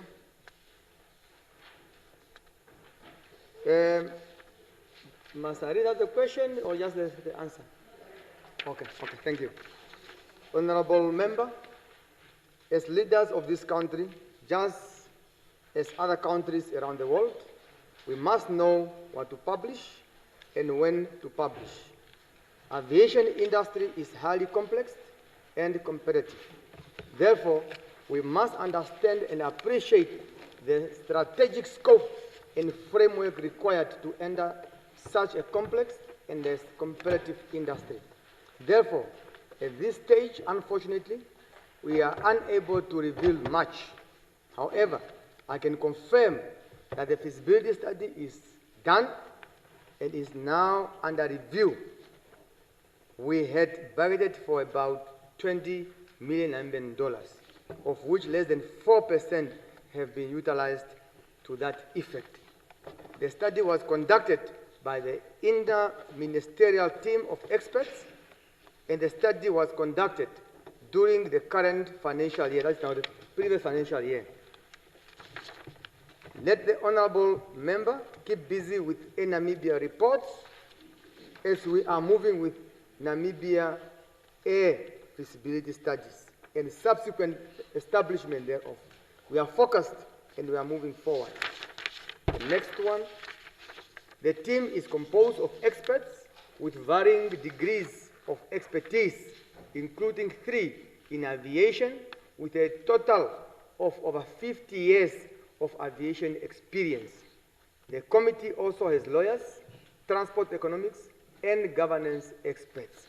Finally, the committee is in place, composed of experts from the Ministry of Works and Transport, Ministry of Finance, Office of the Attorney General, Namibia Airport Company, Namibia Civil Aviation Authority, members from aviation industry, and the NIPB DB. We are making progress, and the nation will be informed at the most appropriate time. Thank you, Honorable Speaker. There is your answer, Honorable Member. You have a follow-up question? Okay. Please to the point. And Thank you, Honorable Speaker. To the point, indeed, I would just like to appreciate that finally we have an answer to the question that I have been waiting for. And I understand that it is a complex. And of course, through the Honorable Minister, they themselves also put it out to the media. The public is the one that wants to find out. I'm an aviation expert myself, surrounded with others that are equally concerned. Who is guiding you? We ask these questions so we can recommend solutions and to aid the executives into implementing these plans that they have. On that note, I saw submit, and I expect to hear more from that angle. We hope to see if the relaunch will definitely take place in 2026. So thank you. thank you. The next question is 130 by Honorable Swartboy to the Minister of Industries, Mines and Energy. Does someone put the question on behalf of Honorable Swartboy? Honorable Speaker, yes, I do. Okay. Honorable Minister, are you ready to respond? Thank you very much, Honorable Speaker. Honorable members, I would respond to this question as posed by Honorable Swartboy. Honorable Speaker, the Honorable member's first question relates to whether the Ministry have conducted an assessment on the impact of synthetic diamonds on the Namibia's diamond sector and its revenues both in the short term and long term. And I will go to the answer. Yes. Okay. Honorable Minister, you need not repeat the questions, ne? You can just go to the answers. Thank you very much, Honorable Speaker. Yes, the Ministry, together with partners such as the Beers African Diamond Producers Association and Kimberley Process Certification Scheme, have consulted on the potential impact of synthetic diamonds on Namibia's diamond sector. The findings suggest that while synthetic diamonds are gaining traction globally, the demand for natural diamonds, particularly high-quality, ethically sourced stones, such as those from Namibia, remains resilient. So the penetration of synthetic diamonds into the retail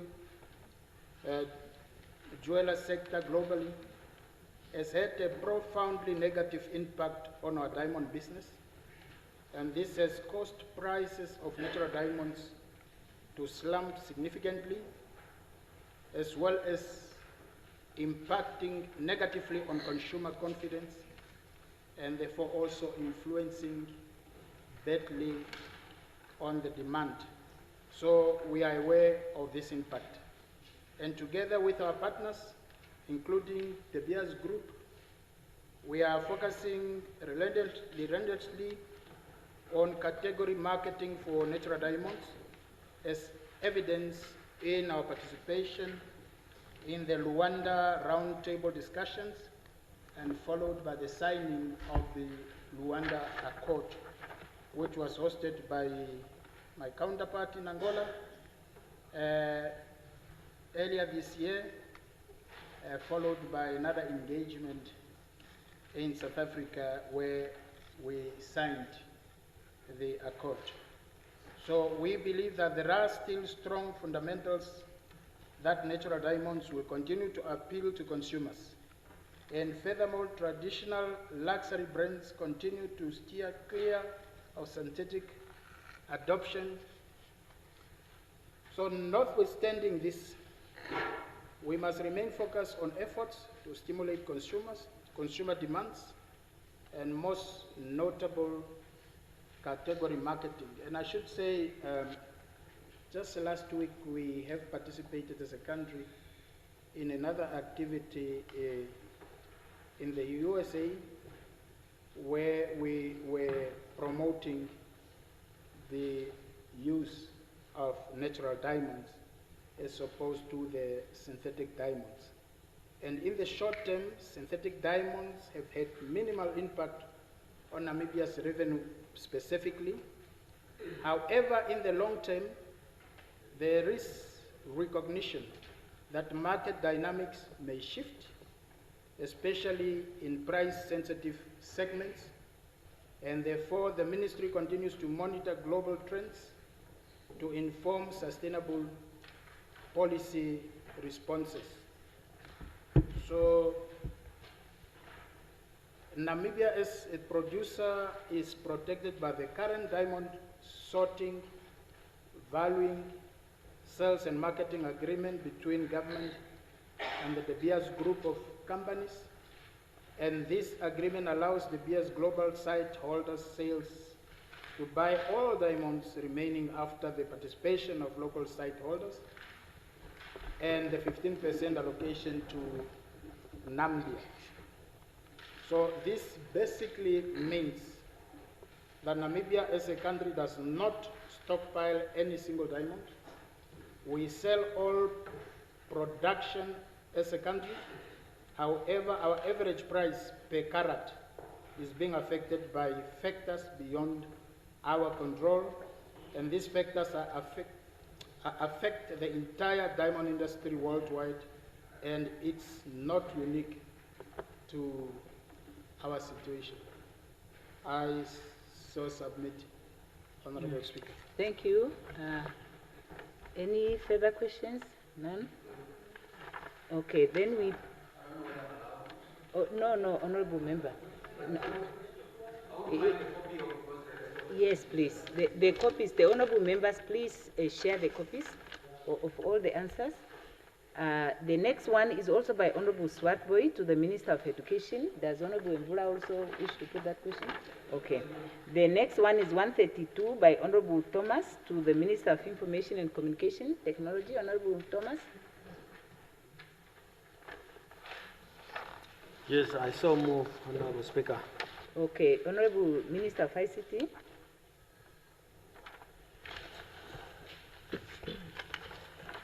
Thank you very much, Honorable Speaker, and thank you to the Honorable Bishop Thomas for the questions directed to the Ministry of ICT.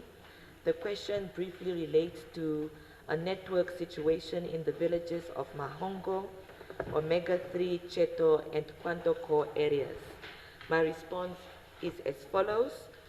Following a technical analysis which involved scoping the services required to be provided in the above-mentioned areas, we can confirm that the areas in question face several infrastructure challenges, including a lack of electricity, access to roads, and mobile network service towers. Following estimation and planning conducted by Telecom Namibia, as part of their ongoing efforts to improve population coverage, the plus 200-kilometer road stretch from Mahongo to Kongola requires over 15 base stations, and these are network tower, radio access network towers, to provide standard 3G road coverage with necessary overlap with seamless connectivity. MTC currently has 3 towers in the stretch between Divundu and Kongola, which is Ghetto, Omega 1 and Omega 2. The above does not include towers at Divundu and Kongola itself. These towers both have 2G and 3G for the past 5 years, which is in response with the subscriber needs in the area, as most users in that particular area only have 2G and 3G enabled devices. It could be possible that the network was done during the said time, rendering the impression that there is no coverage. The area is unfortunately prone to power failures, and MTC relies on NORAD for its power utility support. MTC is currently looking at power alternatives for this site specifically due to those continuous outages. To cover the gaps not covered on the road, additional towers are required to complete the full road coverage of the Babwata Park, which requires a significant amount of capital injection, estimated between 5 to 7 million per site. Just to get the site off the ground and operational, that is the range we are looking at, and that's for only one site. Therefore, The Ministry of ICT is considering a collaborative approach between government and telcos, and the establishment and operationalization of the Universal Service Fund, USF, is one such initiative. Therefore, Treasury has allocated funds to the Ministry for the construction of these RAN sites to complement the USF to roll out this infrastructure. For the financial year 2024-2025, under Phase 1, a subsidy of 35 million was awarded for the construction of these RAN sites across multiple regions, including this area we're speaking of. These regions were Kavango East, Kavango West, Oshikoto, Ohangwena, and Kunene. And these towers are now providing free uncapped broadband connectivity to 12 schools and 4 clinics, and have been operationalized by the 31st of March 2026. For Phase 2, an allocation of 45 million has been made available for the deployment of the RAN sites, and this is the phase we are in now to support the deployment of these network towers. Furthermore, this will also include, of course, public Wi-Fi hotspots to the surrounding schools or the areas you have indicated, as well as to the health facilities in the areas you have indicated in your question, Honourable Member.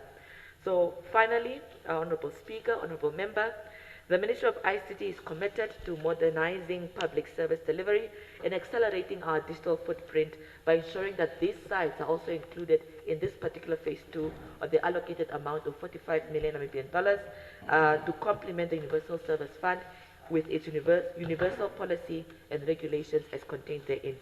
Thank you, Honourable Speaker. I so submit. Thank you. That was by Honourable Thomas. Is that any further question? No, I do not have any question. I rather want to say thank you very much for the answer. And me myself, I went there. I have confirmed that the NAMPower, they are busy doing something in that area to erect the electricity from Divundu, that side. I think maybe in meantime, Very good.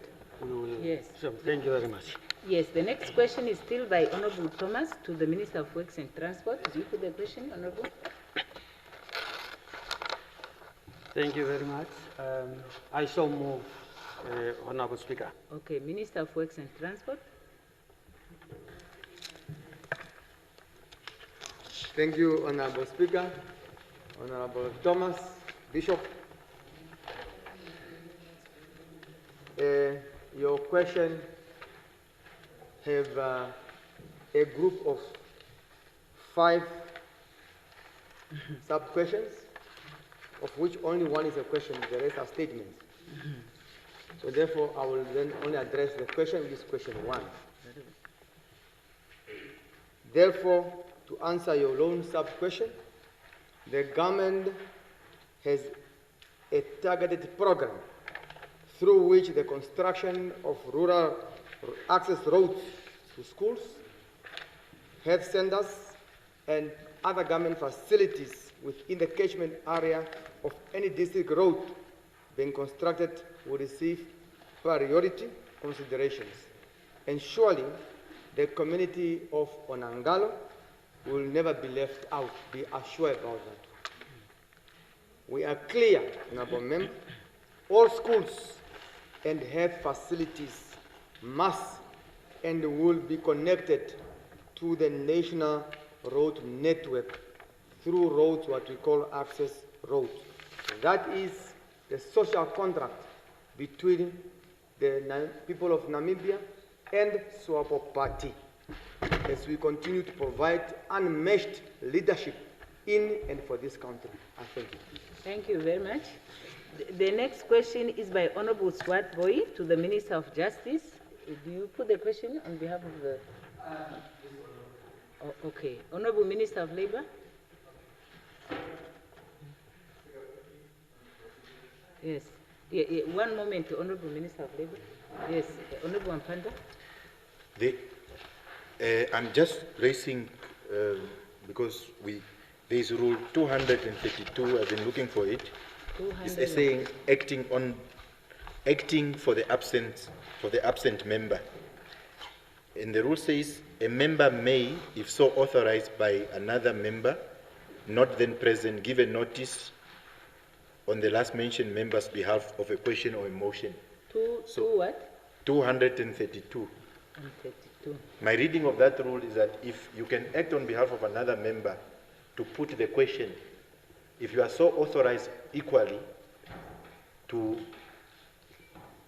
on the subject matter, to deal with that matter, I actually think that Rule 232 would allow a member so delegated to follow up on behalf, because how can you put a question on behalf of the person and you cannot have a follow-up on behalf of that person who have mandated you? So I'm thinking that maybe 232 might be our refuge, because I don't understand. We just say, no, you are not allowed, but no one says no. But I think 232 assist us there. Yes, thank you. Honorable Ampanda, 232 say, a member, if so authorized by another member, not then present, give notice. Give notice. So it means this member has indicated that I give notice that on this day I will move. So in this case, give notice means you will move that question on behalf of that other member, and only that and nothing else. That's why the point is saying give notice on behalf, because it's not possible for another member to give you a follow-up question, because the member doesn't know what the answer will be. So therefore, they cannot give you to ask a follow-up question. So that's the interpretation, but I always say, if our intention is something else, let's discuss it when we if we think that we need to amend the rules. But for now, this is what the rules are saying. Yes, then we proceed. Honorable Minister of Labour, may you respond, please?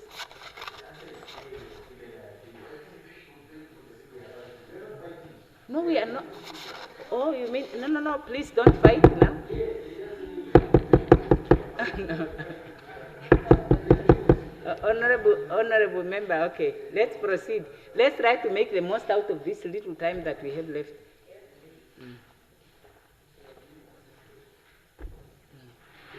Yes, Honorable Weiss.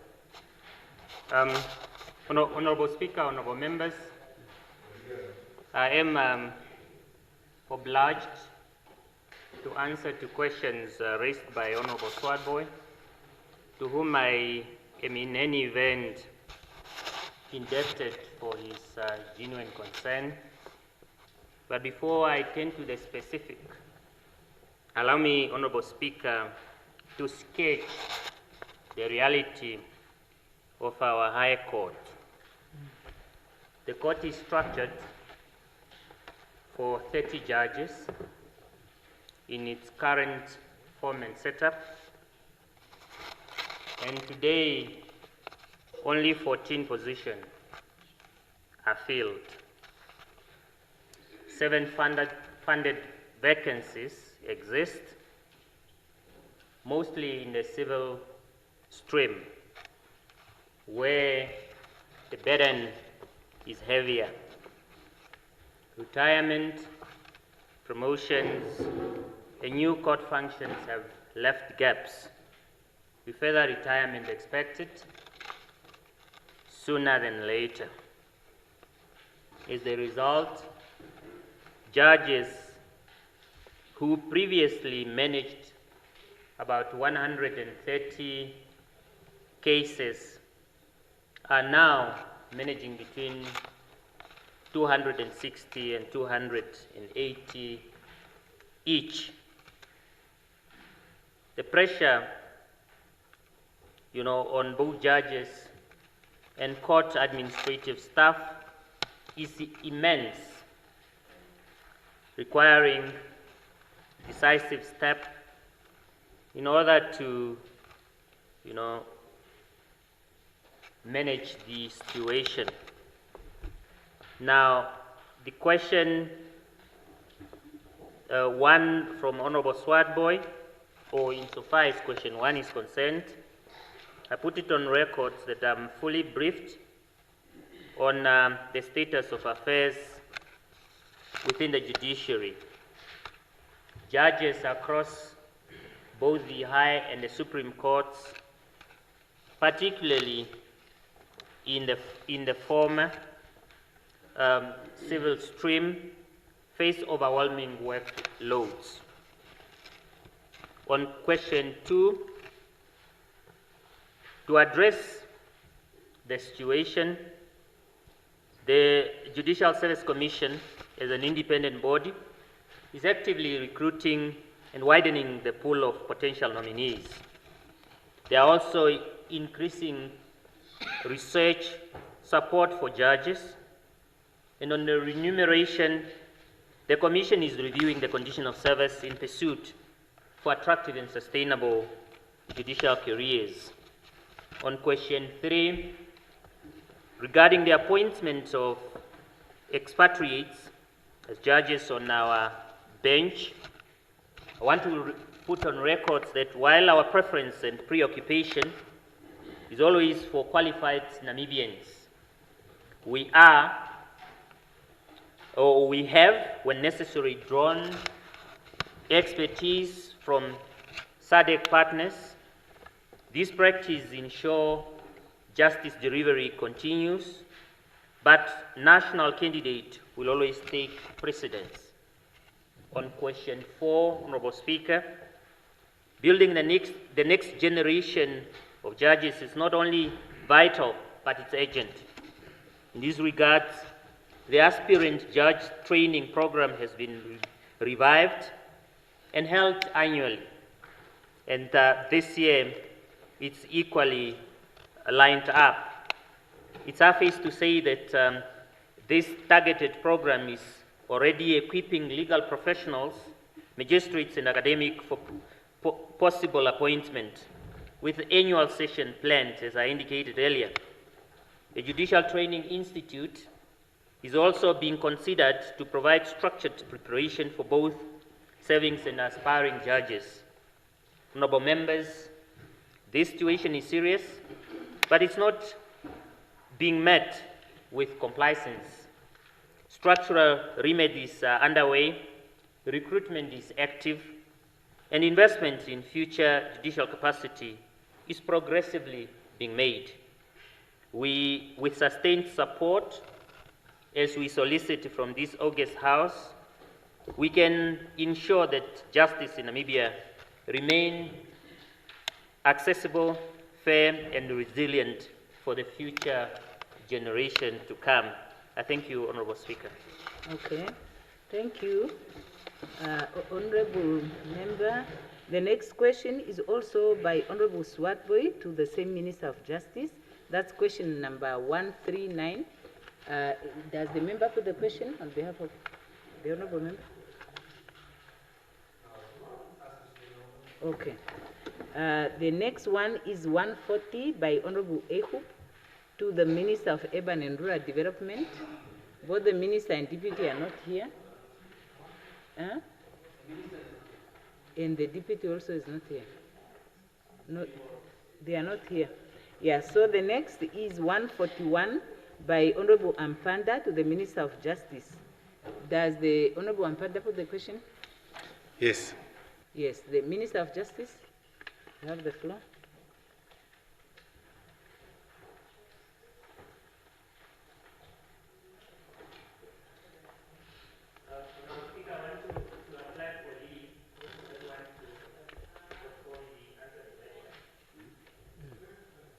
Okay, the member has asked for leave.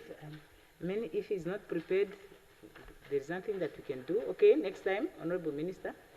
The next one is 143 by Honorable Ihemba to the Minister of Home Affairs. Honorable Ihemba, do you put the question? Yes, Minister. Can I ask the indulgence of the House for the question to stand over until next week? Okay, so the Minister seeks for understanding to defer the answer to next week. The next one is 146 by Honorable Lukato to the Minister of Urban and Rural Development. Both Minister and Deputy are not here. The next one is 149 by Honorable Mongo to the Minister of Justice. Does someone put the question on behalf of Honorable Mongo? Minister of Justice?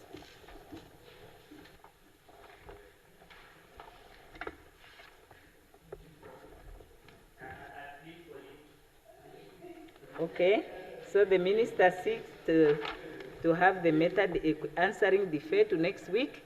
Now we proceed 152 by Honorable Klute. Huh?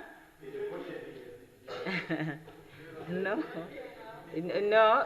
Let me hope that we will manage to clear this question papers before we go into recess. That's my plea. The 152 is Honorable Klute to the Minister of International Relations and Trade. Honorable Klute, does someone put the question? You defer the question? Yes. Okay. So okay, then the next question is by Honorable Mbuti. Yeah, the question is not put, the member is not here, unfortunately, and therefore we can't insist. Yeah. Then the next question is 156. Maybe these are issues we need to look at for the future, because now, today the minister is there to answer, the member asking is not there, tomorrow the member is there, the minister is not there, so it becomes a circle, you know. 156 by Honorable Mbuti to the Minister of Gender. Honorable Mbuti, are you here? Does someone put the question on behalf of the member? Okay, Minister of Gender. Okay, Deputy Minister.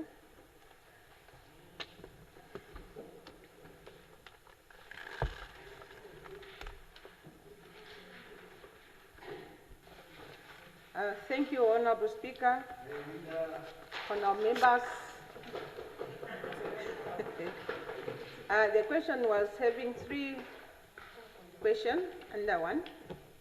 The first one, how is the ministry ensuring that the children experience sexual violence and actual protected beyond policy statements and awareness drives?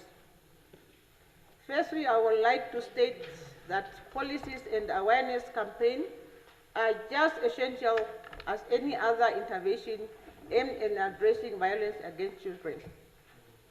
I would like to highlight that the issue of violence is not the sole responsibility for the Ministry of Gender, Equality and Child Welfare.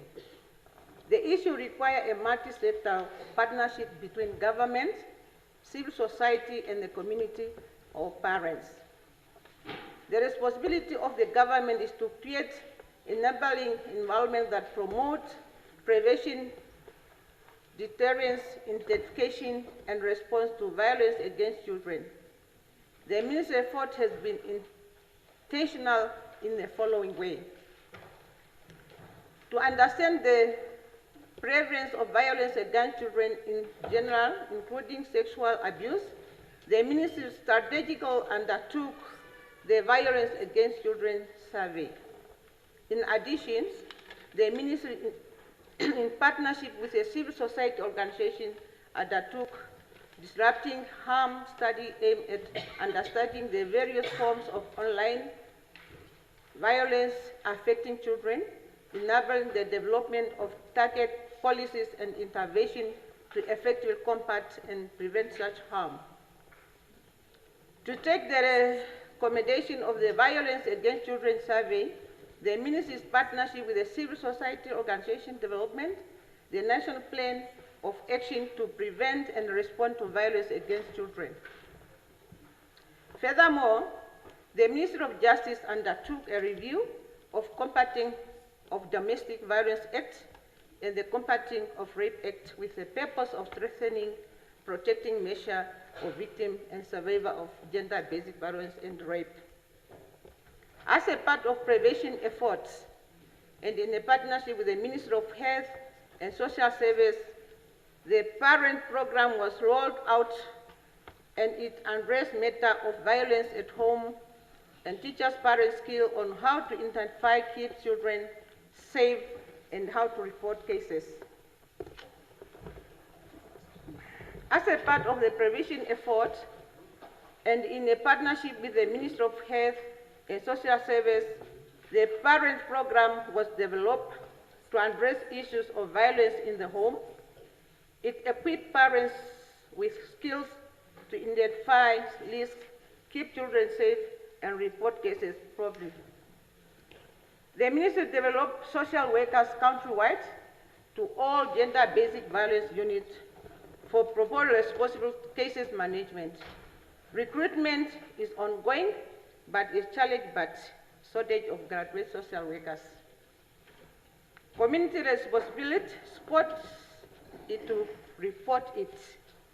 The sport it to report it, campaign encourage community to play an active role in identifying and reporting harmful or unsafe behavior by raising awareness and empowering individuals to speak up. The community. Yes, proceed, Honorable Deputy Minister. The community help create safer, more inclusive environment. Collective vigilance and timely reporting are crucial for preventing harm and ensuring accountability. This partnership between authorities and community members strengthens protection and promotes shared responsibility for safety. The Children Care Protection Act mandates certain professionals to report cases for violence against children. Challenges around reporting persist. At this point, I would like to commend life skills teachers who are taking this legal duty seriously. Most of the cases reported to the ministry come through the life skills. The violence against children study revealed that most of the abuse against children occur within safe spaces such as school and homes.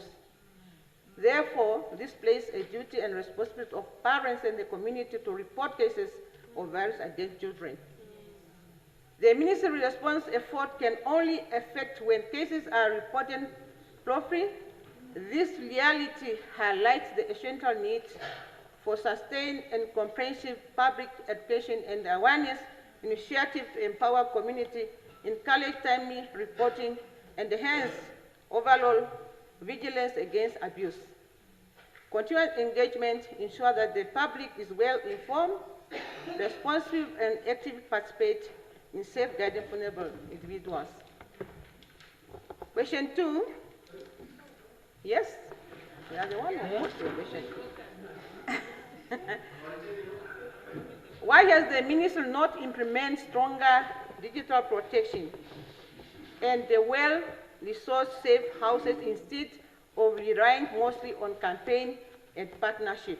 The answer: the ministry established an online coordinating task force comprising of various stakeholders responsible for developing effective response mechanism and advise government on digital safety measures. Cases of online children sexual exploitation and abuse are treated with the same priority and legal as a physical offline offense. This includes through process for reporting, prosecuting offenders, and providing essential psychological support to survivors, ensuring holistic and victim-centered response to the crimes. Number 3, and the last one, why does the ministry continue to prioritize campaign over the effective children protection system and social workers? The ministry has allocated and dedicated budget vote specifically for shelters, which not only support the maintenance of existing facility, but also enable to strategic expansion of safe houses across all the region. Thank you, Honorable Speaker. Thank you. Now, the next question is 157. No. We followed, the public followed. It's okay. No. Honorable Member, can we now go to the next one by Honorable Engombe? To the Minister of Industries. Okay, Honorable Engombe, do you put the question? Okay, Honorable Engombe, do you put the question? Honorable Speaker. You do. To the Minister of Industries. This question I'll put, although the last session that we had, the last day of the session before recess, this question was supposed to receive a ministerial statement, and I believe that the minister is most probably ready to give me that ministerial statement, and afterwards maybe to give me a copy as well. No, I want to hear, are you putting the question or not? Yes, I'm putting. Okay, so Minister, you have the floor.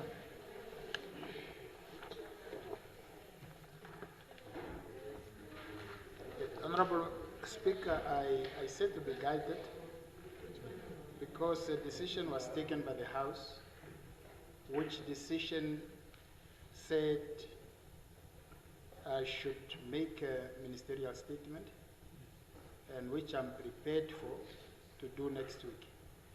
Because for now, I'm thinking we would probably not reverse the decision that we already took to make a ministerial statement instead of responding to the question in its current form. Yeah. Honorable members, can somebody assist me? What is actually being said here? I don't understand. I hear the words that are being expressed, but I'm not getting what exactly is being said. Because if the Honorable Minister, you can take your seat. If what the Honorable Hengobe is saying, he wishes to withdraw the question so that he awaits for the Minister to make a ministerial statement, that should come out clear.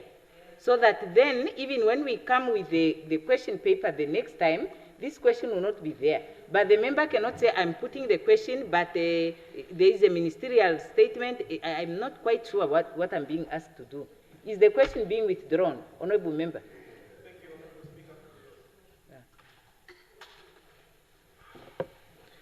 Thank you, Honorable Speaker, for your guidance. Yeah. I definitely will withdraw the question and wait for the ministerial statement. Very good. So the question is withdrawn. Yes. Thank you. Then we proceed 158 by Honorable Nashinge to the Right Honorable Prime Minister. Honorable Nashinge, do you put the question? Okay. Right Honorable 100%. Right Honorable Prime Minister.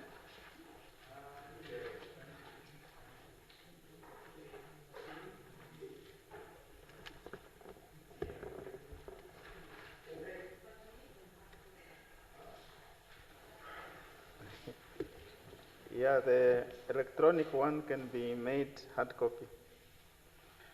Mshinda, we'll send it.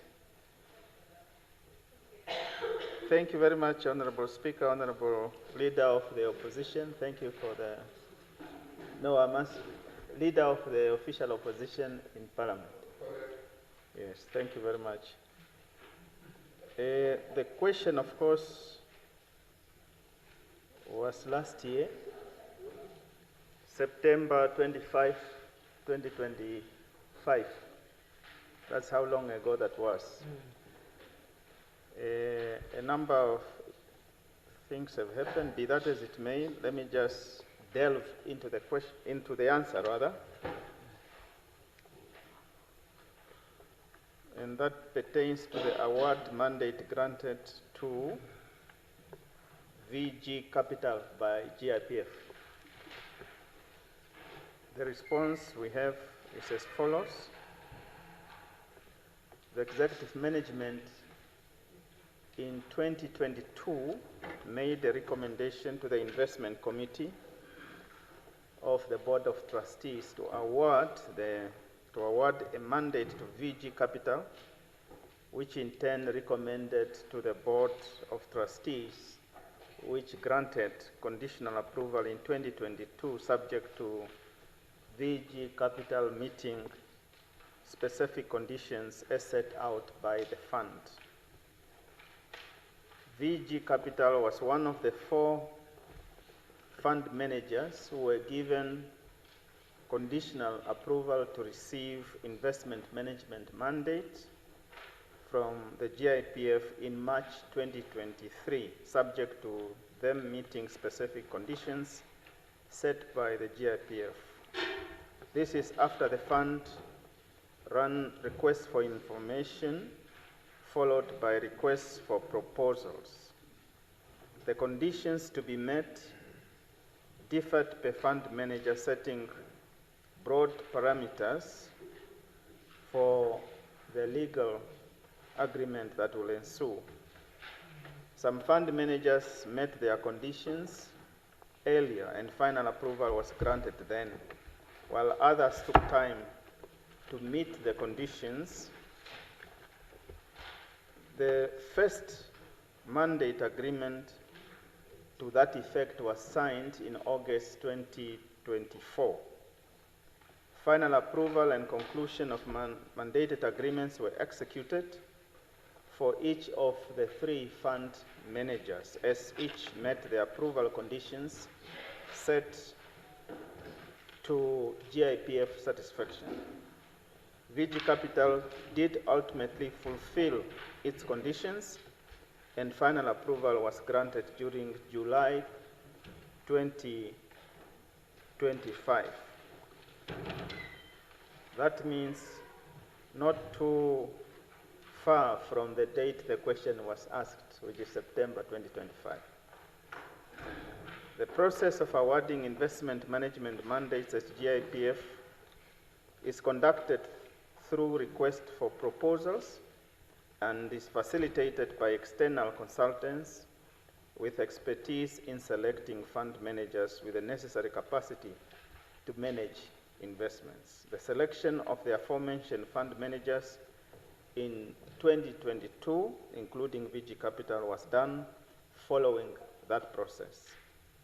In appointing investment managers, the fund is guided by its investment policy with specific reference to guidelines on manager selection, and the process is further guided by an investment manager selection consultant who conducts both an operational and investment due diligence on the investment managers, and based on the outcome of same, recommends to the executive management and board the most suitable investment managers for appointment. The fund's decision in this case was guided by this policy and the consultant's recommendations. Where necessary, the Board of Trustees may request the executive management and/or the consultant to conduct further due diligence and obtain further information to enable the BOT to make informed decision. Yeah, Honorable Speaker, these are long things, but it's fine. Yes. Yeah. Hurry up a bit. Okay, but the one that can indulge me in this will be the mover. Since he's quiet, so I will just go on. Honorable Karola, he's even too much on the phone, Honorable Karola. At least follow, please. I think, Honorable Member, that is now Honorable the Mover, it is a long answer. Yes, Honorable. And I can give it. Yes. Eh? Right, Honorable Prime Minister, I can assist. The Honorable Prime Minister, if you can summarize. Okay. Or, and I have actually looked at this, you can make an effort to summarize. But I would like to emphasize this point. Sorry, just take your seat for one moment. I want to say this point because it's very, very important. Yeah, I know that because the rules say the Prime Minister is the leader of government business, sometimes members feel that if something is very important, we should direct it to the Prime Minister. But this rule, I want to cite this rule and say what it says. Rule 131, sub 1A says, the proper object of a question is to obtain information on a question of fact within the official cognizance of the person. So if the Prime Minister is a coordinator, the matters that are happening in various offices are not within the official cognizance of the Prime Minister. And to the extent that the line minister is in the House, it really does not help that questions are directed to the Prime Minister as a coordinator. No, let me just finish the ruling, because that makes it difficult even for the Prime Minister to summarize, because the Prime Minister is not familiar with the details of the cases. Yes, Honorable, don't push it there, because right now I'm trying to be flexible. So I'm trying to be flexible, because if I'm put in a corner, I can very well invoke another provision that empowers. So I will allow the Prime Minister, if the Prime Minister is able to summarize, or the Speaker can allow the maximum time that is allowed for a member to exceed the limit. But we see we are moving towards the closure time. So Prime Minister can try to summarize, but I just want to emphasize that point. So I will be looking at these questions critically. And if I find that the question is misdirected and the PM maybe did not say this one is not for me, I can invoke the rule and say this question must be directed to the Minister. Yes, this question is to the Minister of Finance, who is the line Minister of NAMFISA, which is the oversight authority over GIPF. So GIPF is not under the office of the Prime Minister. Yeah. So let's not even argue there. Please just make use of this flexibility. Don't abuse it, because it can be withdrawn. Okay. Yes, Honorable Prime Minister. Thank you very much, Honorable Speaker and Honorable Mover. Thank you very much for your indulgence. Yes. If I may then summarize. Yes. Pertaining to the shareholding, because that I think it's very key as an information. Now, the shareholding, to the knowledge of the fund and according to the records in possession of the GIPF, all shareholders of VG Capital are Namibian citizens, with the exception of the technical partner, Temo Capital. It is important, though, to note that this RFP was not targeting Namibian shareholders, but qualified Namibian registered asset managers. It should also be noted the fund have no record of a Chinese national as a shareholder of in VG Capital. Temo Investment Partners is an unlisted investment management company based in South Africa and is duly licensed there as a financial service provider. From time to time, when GIPF allocates mandates, the fund requires that emerging asset managers partner with experienced technical firms. In the case of VG Capital, they teamed up with Temo Investment Partners, a partner that has successfully passed the GIPF's investment due diligence and reference checks. Now, then it goes on in terms of the request for external consultants, reports, etc., which I might maybe just take one. Parliament is a public platform where matters are discussed openly and available to the media and the public. Disclosing documents and reports containing confidential business and private information between transacting parties in Parliament will not be appropriate and could amount to a breach of confidentiality by the party who discloses such information.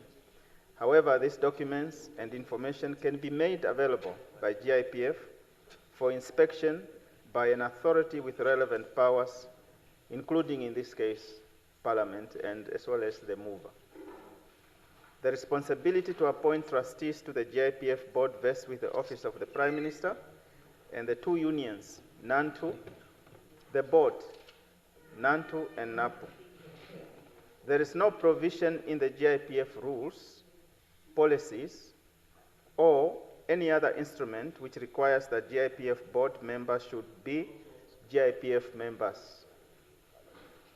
Honorable Speaker, they are talking there. There's equally, that's a lighter note. Yeah, okay. Yeah, they can save there, but currently I'm just reading what is in the rules. There is equally no limitation of the number of years that a trustee should serve on the Board of Trustees, be it in the Pensions Fund Act or the GIPF rules or policy. The process for board appointment is such that the appointing authorities are notified by GIPF 4 to 6 months ahead of the existing tenure expiry date. The appointing authorities are informed about the skill set required on the GIPF board and that they are at liberty to either reappoint the current trustee or appoint a replacement.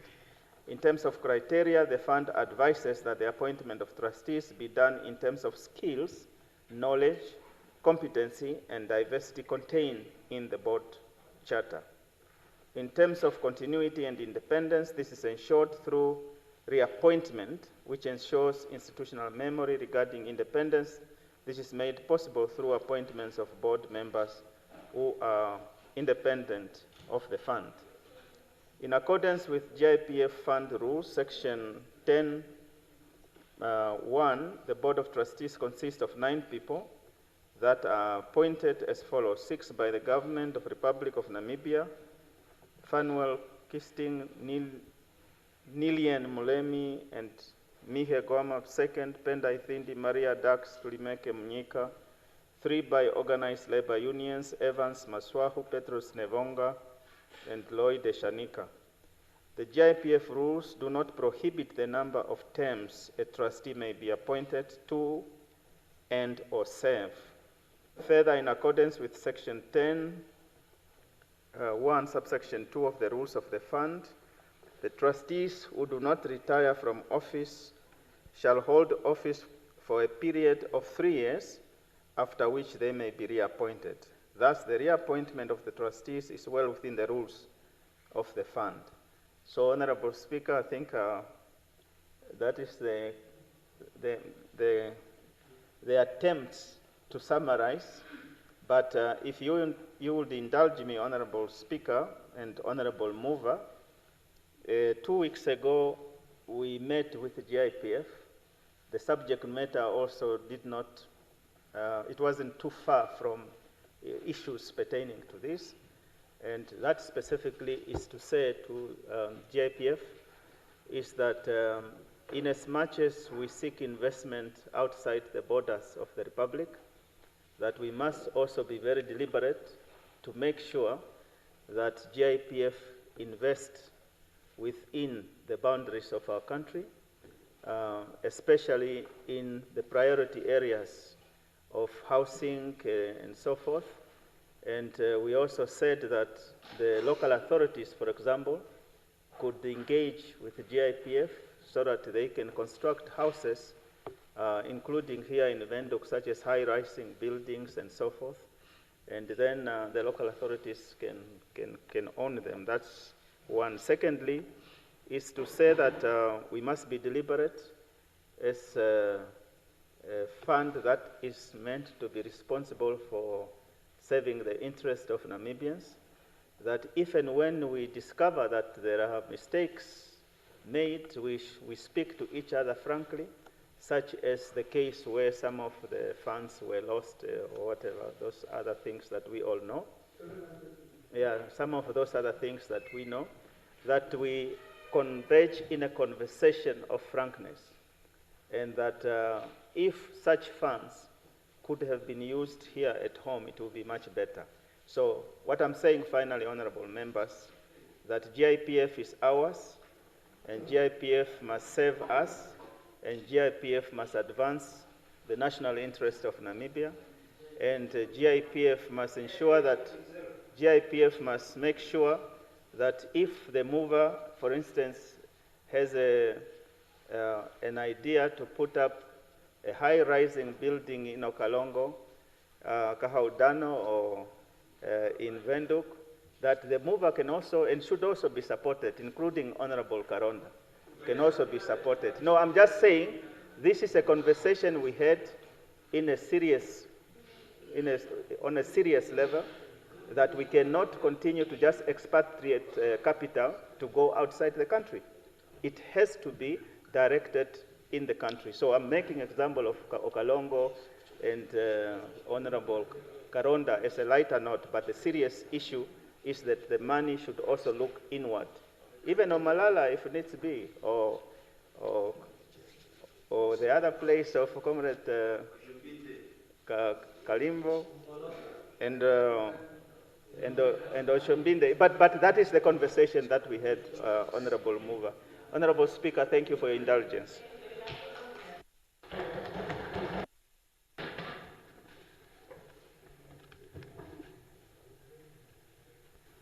Yeah, no, thank you very much, Right Honorable Prime Minister, for the responses, even though you were somehow intimidated by the Speaker. But perhaps more not necessarily a question, but just a comment on the members, on the owners of the fund, that truly it's about time to move into a direction where during their annual general meetings, they should be given an opportunity to appoint their own, those that are already benefiting, perhaps looking at the age limit from 61 to 64. Because now, having NANTU, NAPU, SWAPO affiliates are rewarded to go and take care of the funds of some people that are not even members of SWAPO. It is not fair. Thank you very much. Okay, no, that one now, Honorable Member, is really out of order. First, this question, first and foremost, your question was misdirected. The oversight over GIPF as a pension fund. I just need to clarify. You are out of order, Honorable Member. That question now is to the Minister of Finance. No. Okay, now you are out of order. Honorable Member, the question resorts under the oversight of the Minister of Finance. That is first and foremost.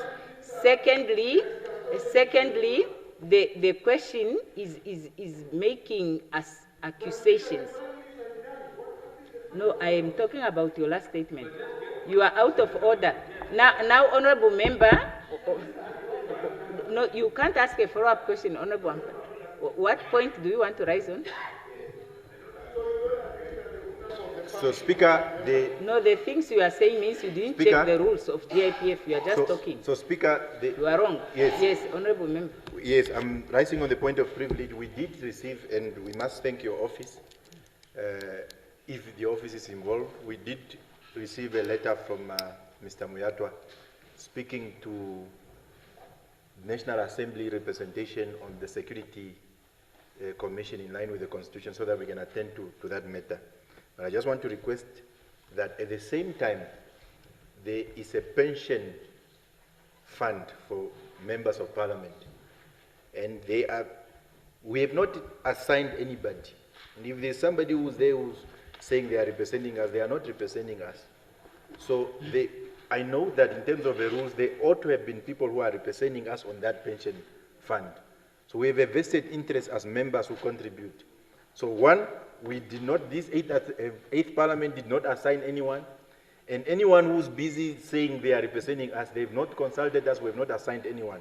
So on that basis, Speaker, can we also please receive a letter, similar letter to the Security Commission, so that we can make the necessary nomination to our... It's privilege, it's privilege. And at which point are you speaking now? Yes, on privilege, Speaker. Point of privilege. Yes, that's why I'm saying. So, we want to deal with those matters together.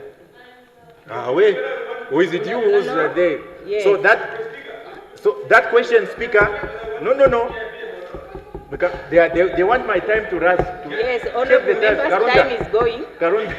Makarunda. So what we are saying is that even when the members are asking these questions about GIPF, because we were told that our pension, even as members of Parliament, is together with this GIPF through some Kuleni thing. So, if they, or whatever, we want to understand what is happening there. So it must be on the agenda so that we can send our designation. Because the question agenda? The pension fund for you and I, Speaker, and everyone like else. On which agenda do you want it to be put?